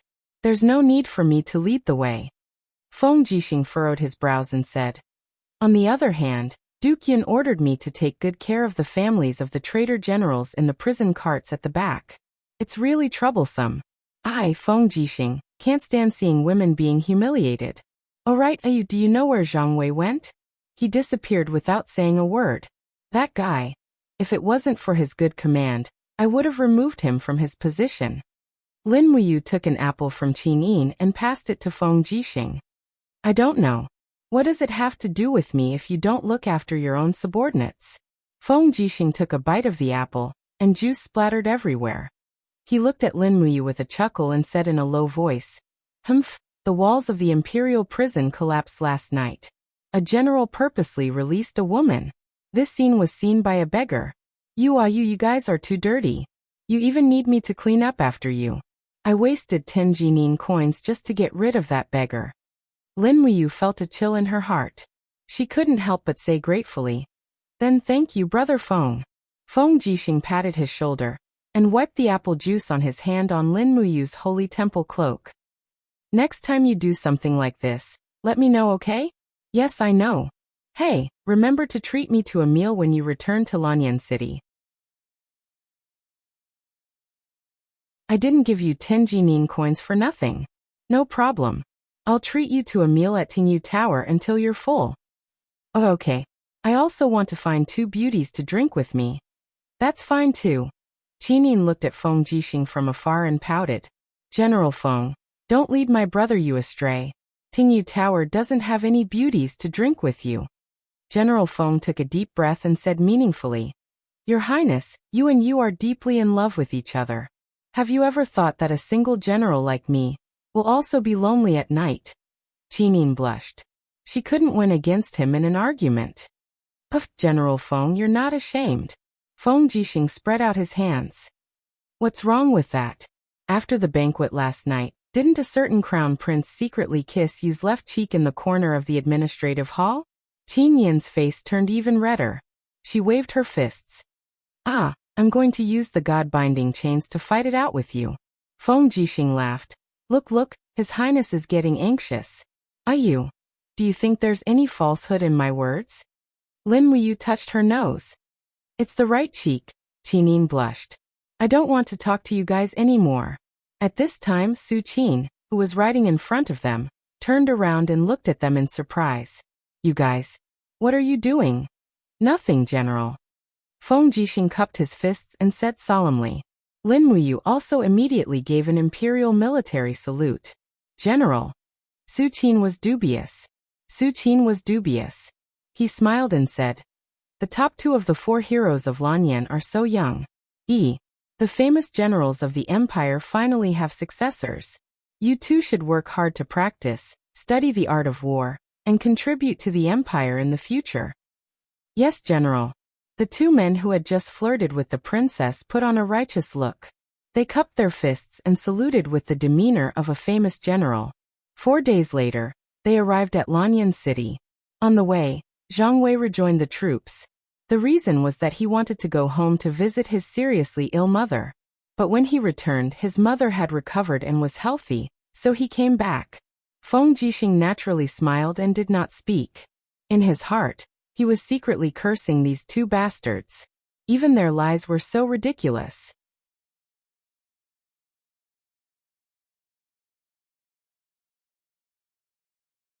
Chapter 243. In Zetian Palace Hall, 12 coiled dragon pillars supported the glazed jade tiles of the main hall. The lustrous jade carvings on the floor reflected the light of the glazed lamps. In the afternoon, it was time for another court meeting for the officials to meet the emperor. Qin Jin stood in front of the throne with a joyful expression.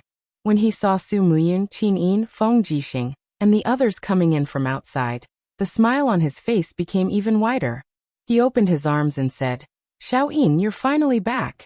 Qin Yin walked gracefully, her hands gently holding the tassels at the edge of her dress as she walked to her father's side. She stuck out her tongue and smiled mischievously. Father, Xiao Yin is back. Qin Jin held his daughter's shoulder and asked with love in his eyes, did you encounter any danger along the way? Qin Yin was startled.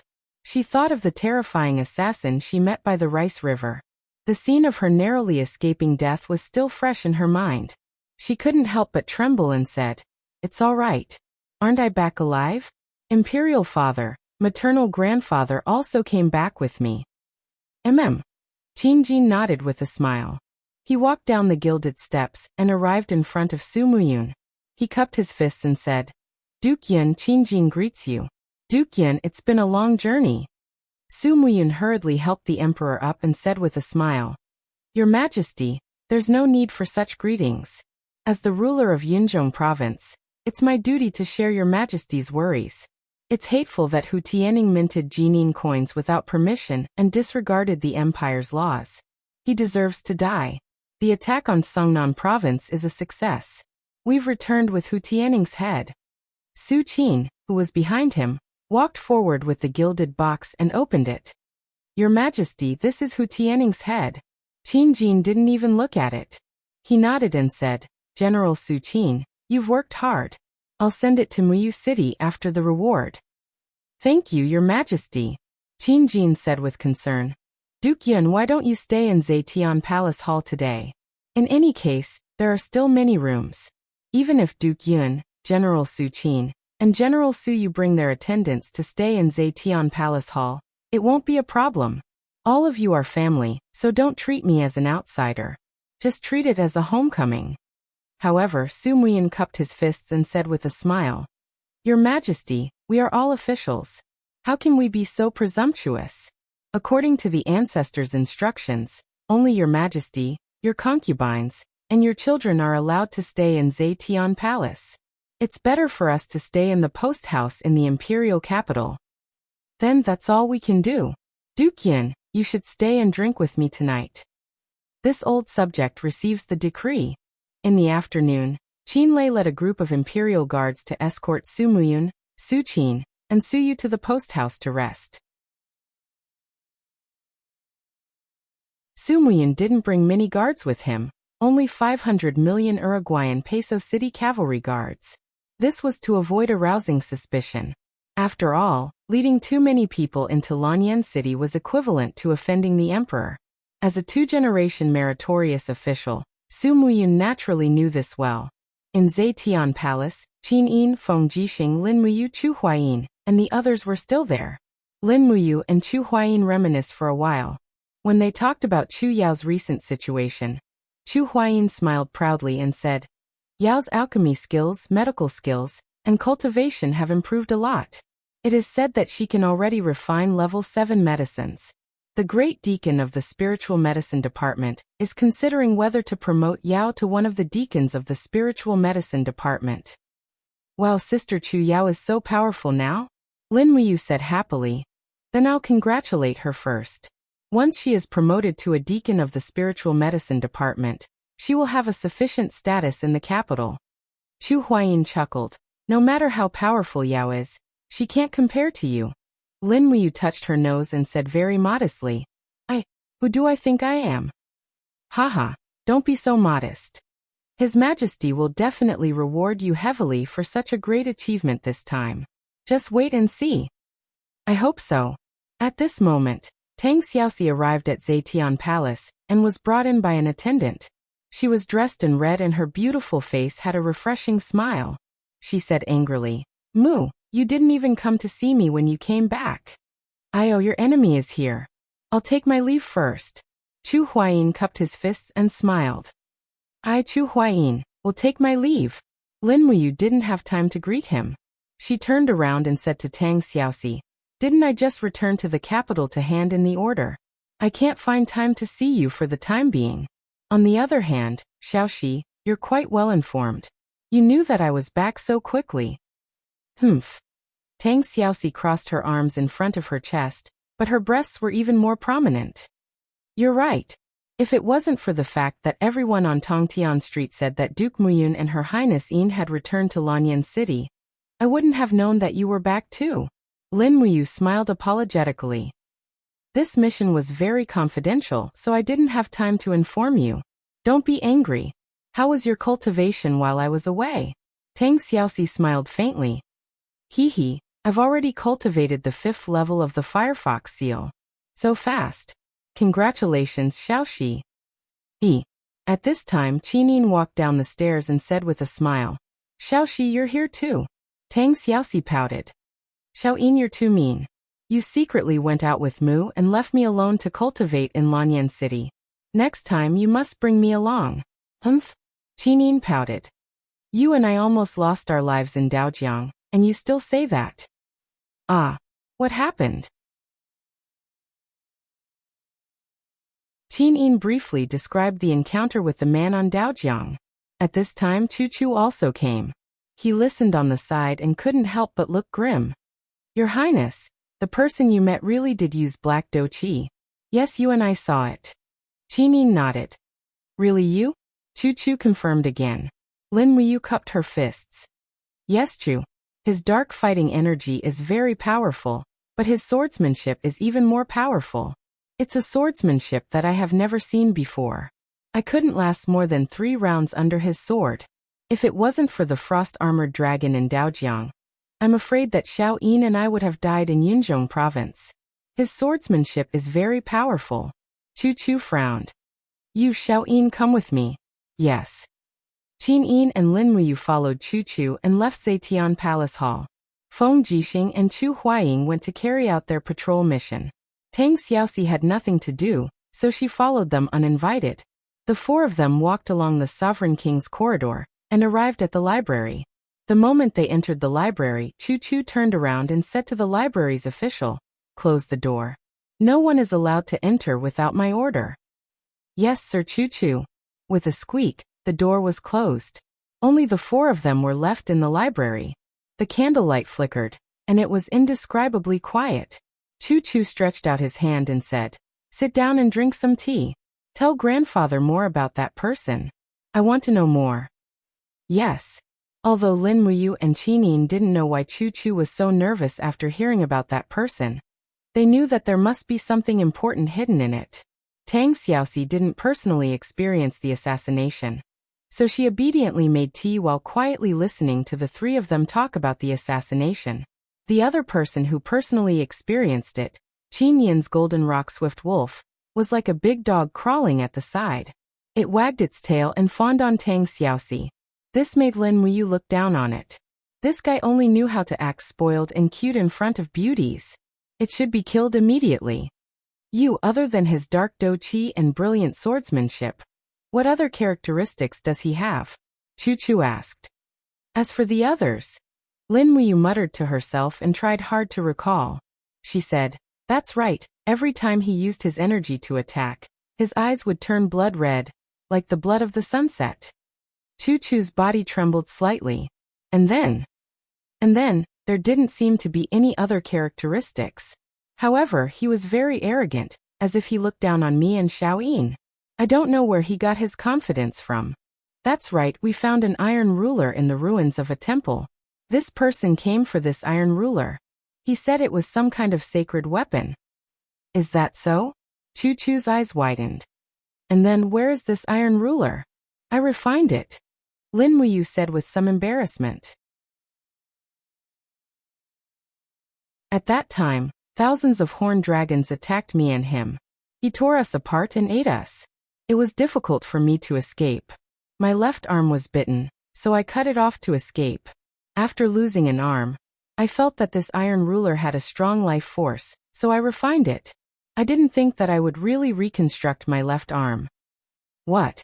Tang Xiaoxi put down the teacup and hurriedly held Lin Muyu's arm. She carefully observed it and raised her head in shock. Mu, your arm was broken before? Yes. Lin Muyu nodded. The arm that you see now is actually a new arm formed after my blood meridians, and the iron ruler fused. Chu stroked his white beard. His face was solemn. After you refined this iron ruler, did you obtain some kind of ability? Yes, the strength of my left arm has greatly increased. It seems that I can also condense an energy layer that can protect myself. Come, activate it and let Grandpa see. Yes. Lin Muyu stood up and walked far away from the table. Suddenly, her entire body was overflowing with doqi. With a shout, the faint sound of a dragon's roar could be heard. The image of a golden true dragon lingered around her left arm. Her entire arm was glowing with a translucent luster. Endless righteousness enshrouded it, making people have the urge to kneel down and worship it. Chu was dumbstruck. He couldn't hide the amazement and admiration in his eyes. You're really blessed by the heavens. You barely escaped death and still managed to obtain this kind of ancient divine power. Ancient divine power? Lin Muyu was surprised. Chu, is this considered ancient divine power? Yes, you still don't know the origin of this iron ruler. Yes, I really don't know. Chu said leisurely. Xiaoyin, go and get the records of the gods and demons from the deepest part of the library. Yes, it's the historical book written by Dong Hanshu 28,000 years ago. Yes, Chu.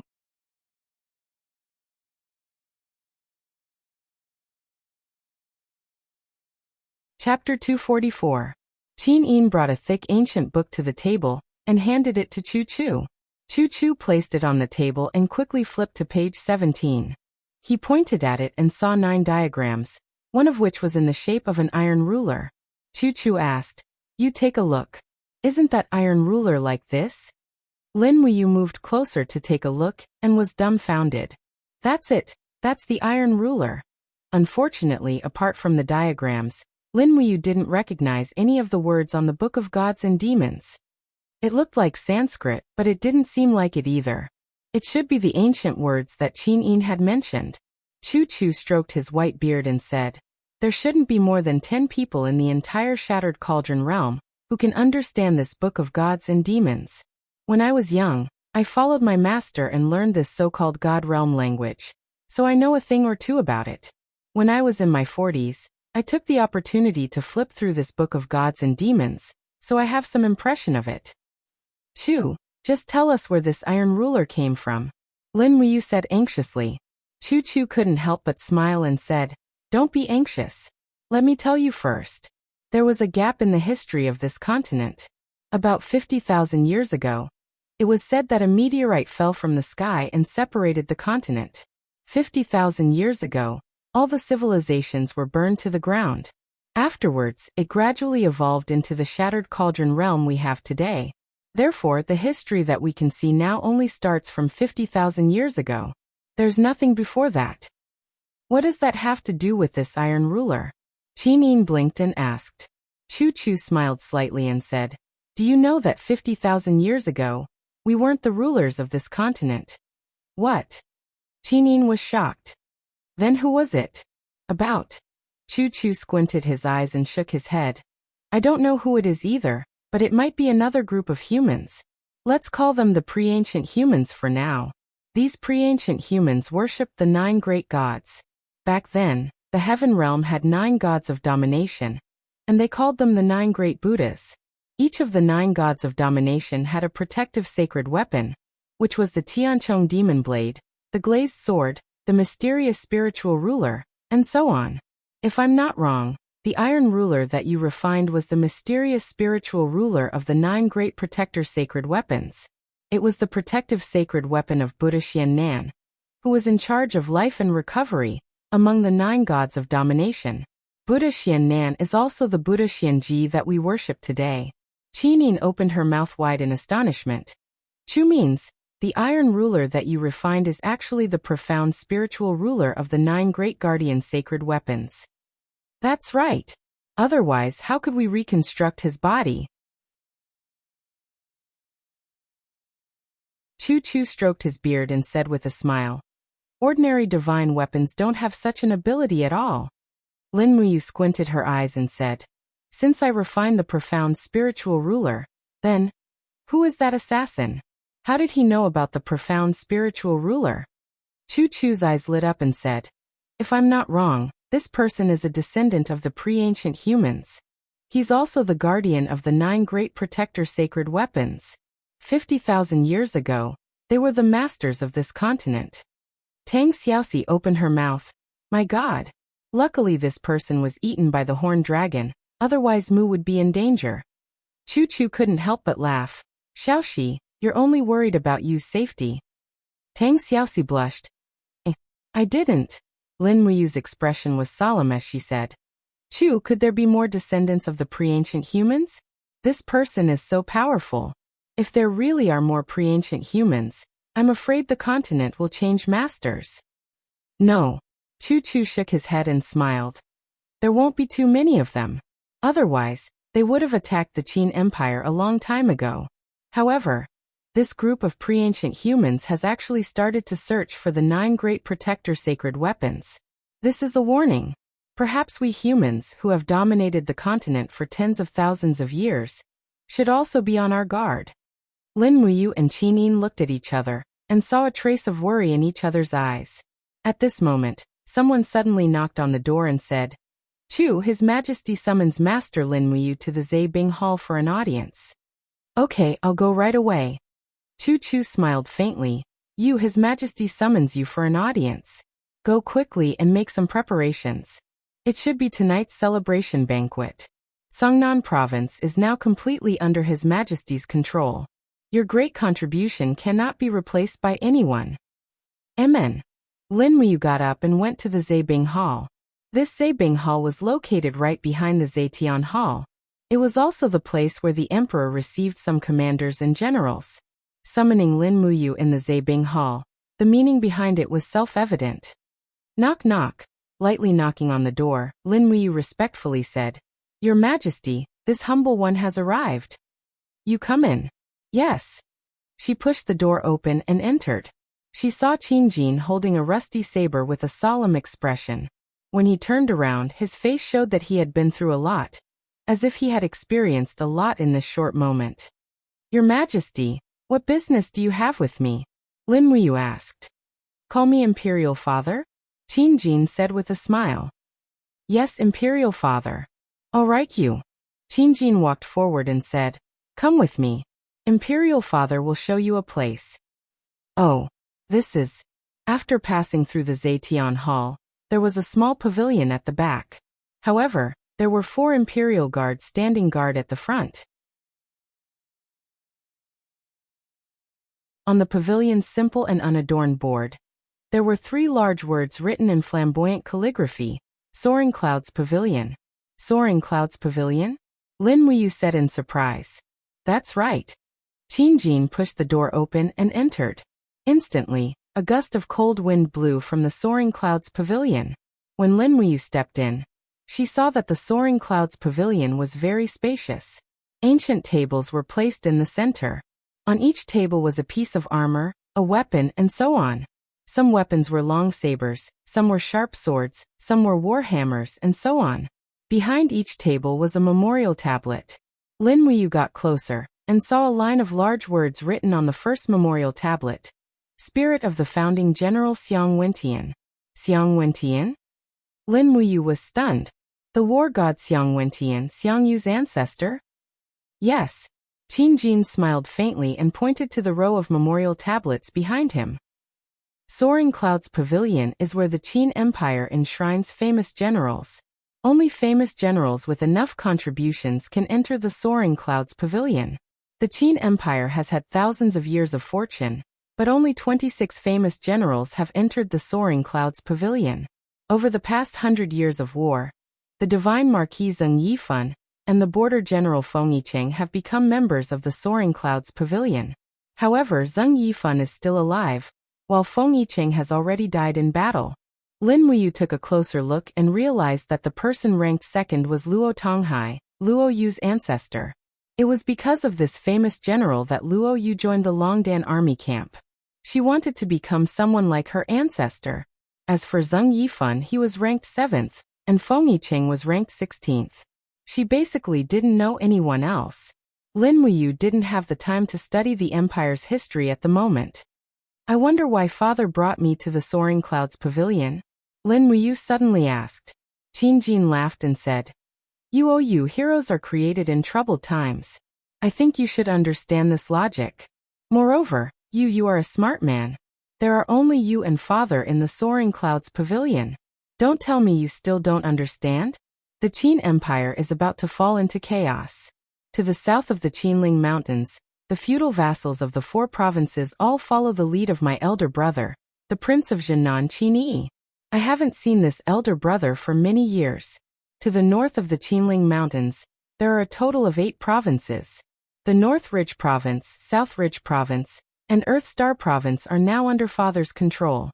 The other 5 provinces, Duke Lan is in charge of Seven Seas Province, Duke Yun is in charge of Cloud Province. Although Heaven's Pivot Province pays tribute every year, its military power is not under father's control. Lingdong Province is a remote place in the east. The land is barren, the population is sparse, and the military strength is less than 10,000. Tongtian Province is located at the northeast border, so it's inconvenient to travel. Even messenger birds can't fly there, so it's not under father's control.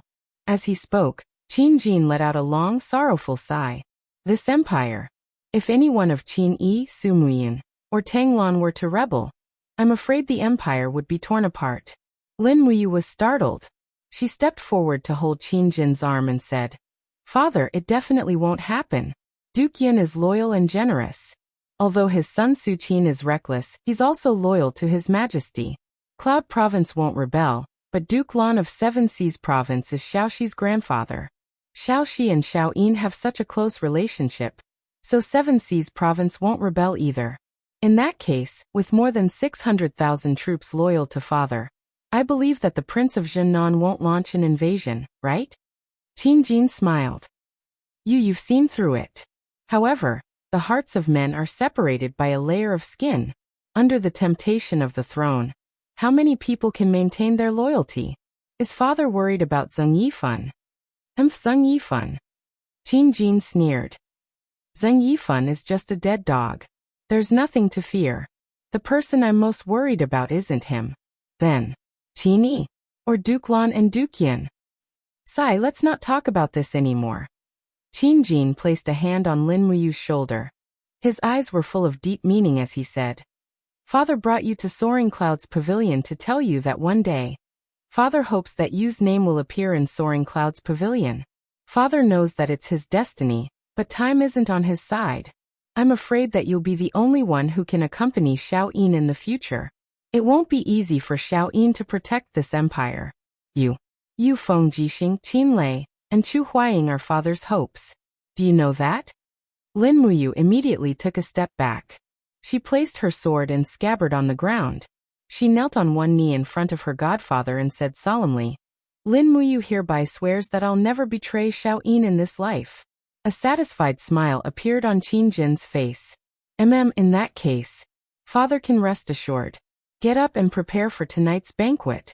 This is a celebration banquet for you, Su Qin and Xiao Yin. Yes, father. By the way, you've made a great contribution this time. But father can't give you any rewards or promotions. If you're promoted too quickly, you'll become the target of public criticism. Do you understand? Yes, father is wise.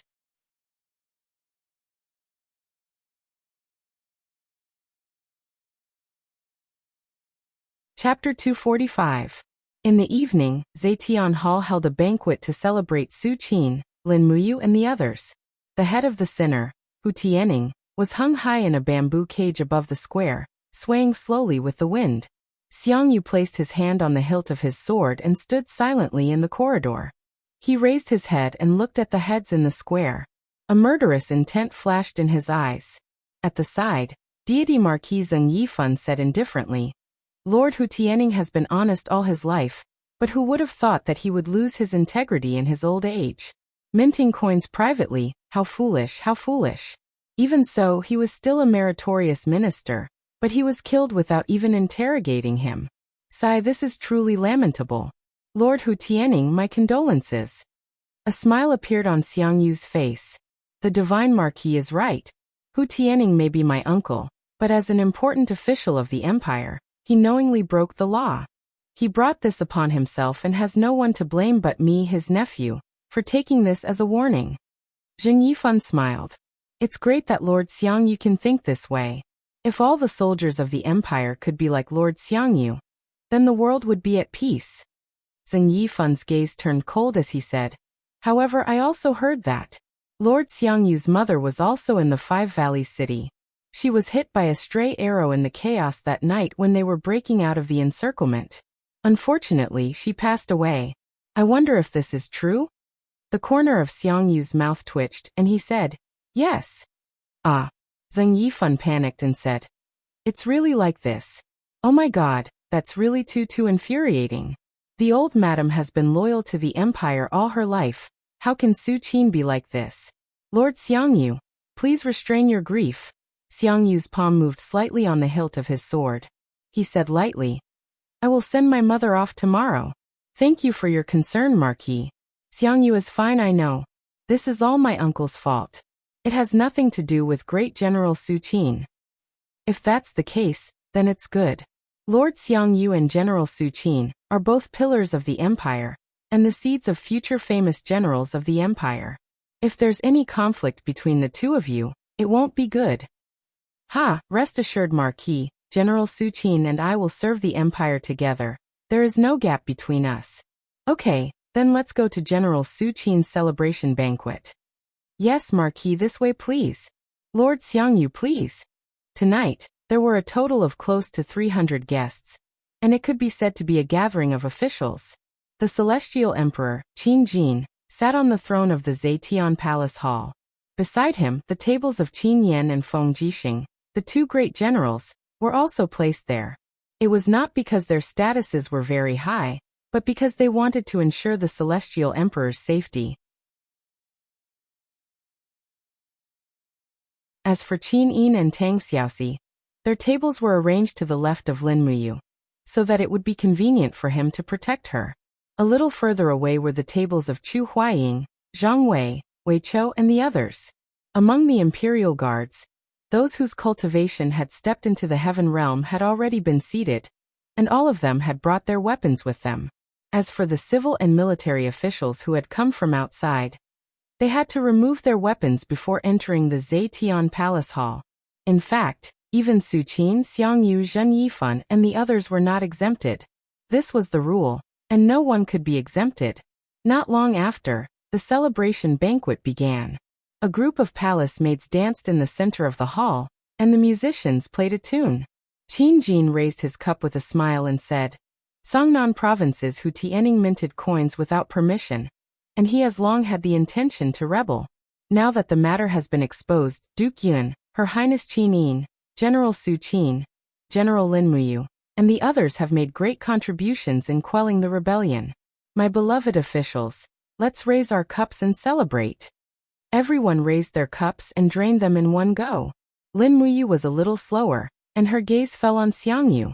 Although Xiangyu was full of smiles, when he looked at Su Qin, the fleeting murderous intent in his eyes didn't escape Lin Muyu's eyes. Just the table in front of Lin Muyu alone was already filled with 6 pots of dishes. It was simply too sumptuous. Lin Muyu observed the actions of the people at the banquet as he ate heartily. It had been a long time since he had eaten such sumptuous and delicious food. Even the fine wine was a tribute from the Zetian Palace Hall. And it was very tasty and fragrant. Tang Xiaoxi and Qin Yin were chatting happily, and they had already forgotten about Lin Muyu. This was good as well, as he could focus on eating now. Feng Jixing, Chu Huayin, and the others didn't drink any wine. Their tiger-like eyes looked at everything around them, intentionally or otherwise. Zhang Wei, on the other hand, was a boorish person. He gulped down half a pot of wine, let out a burp, and continued drinking. Not far away, Chu Chu and Lei Hong's seats were arranged next to Su Muyun's. The 3 old officials of the empire were also chatting happily, and they would even look in the direction of Lin Muyu, Qin Yin, and Tang Xiaoxi from time to time. They seemed to be discussing something about them. However, the banquet was too noisy, and even if Lin Muyu released her spiritual pulse technique, she couldn't hear what they were talking about. Not long after, Lei Hong came to Lin Muyu's side with a wine cup in hand. He reached out and pulled out a rabbit thigh from the golden pot, took a bite, and said with a smile, "The food from the Zetian Palace Hall is still delicious." Lin Muyu was speechless and said, "This is mine. Great Deacon, you have some on your table too? Other people's food is even more delicious." Lei Hong took another bite and said, "You come and have a drink with Grandpa." "Okay." Lin Muyu raised his cup and said with a smile, "Great Deacon Lei Hong, may Grandpa live as long as the mountains and live forever." Okay. Lei Hong happily drank his wine, and then looked up at him and said, "Now that winter and spring have passed, there are no more missions in the Eagle Nest camp. Shouldn't you make a trip back to the Divine Temple? The newcomers in the Divine Temple are looking forward to meeting Lin Muyu, one of the 4 heroes of Lan Yin." "I see." Lin Muyu smiled and said, "Okay, I will let Wei Chou handle the matters of the Eagle Nest camp, and I will go back to the Divine Temple to stay for half a month. What do you think, Great Deacon?" "Okay." Lei Hong patted his shoulder and said, "Then Grandpa will go back to the Divine Temple to gather everyone after the banquet ends, and we will wait for your return." "Okay." The banquet went on for more than 2 hours, and many people were already drunk. Qin Jin was not feeling well, so he left the banquet early, and Qin Yin presided over the banquet. It was time for the Crown Prince to interact more with the officials, or else who would submit to such a beautiful girl when he took over the throne in the future?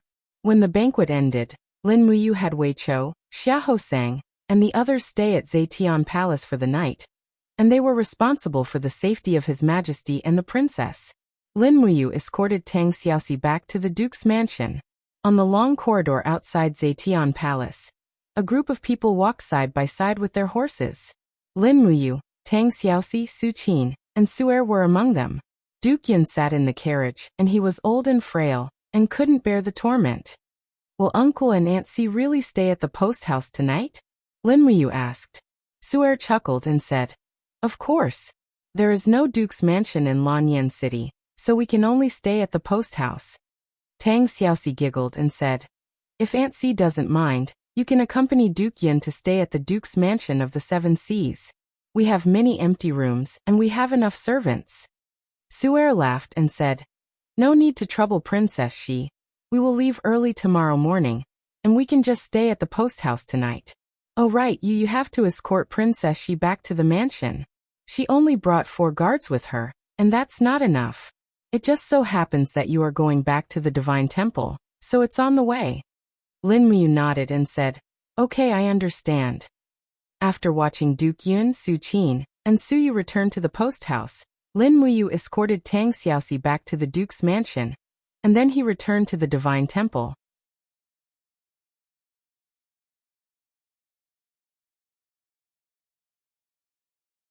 As a Gold Star instructor, Qin Yan immediately cupped his fists and said, Big brother Lin Muyu's strength is above my older brother Qin Lei's, and with the 10th grade Green Gourd martial spirit defeating the 1st grade God binding chains, he is well deserved.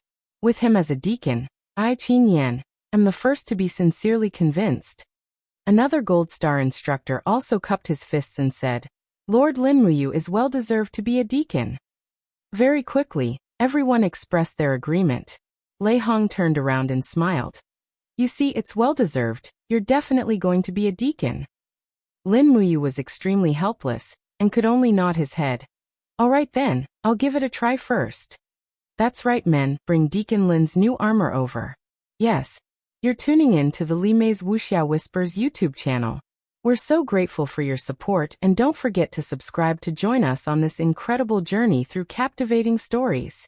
Your generosity through donations truly makes a world of difference, as it's the primary source of revenue that allows me to expand and enhance this channel for you. Thank you from the bottom of my heart for being a part of this adventure.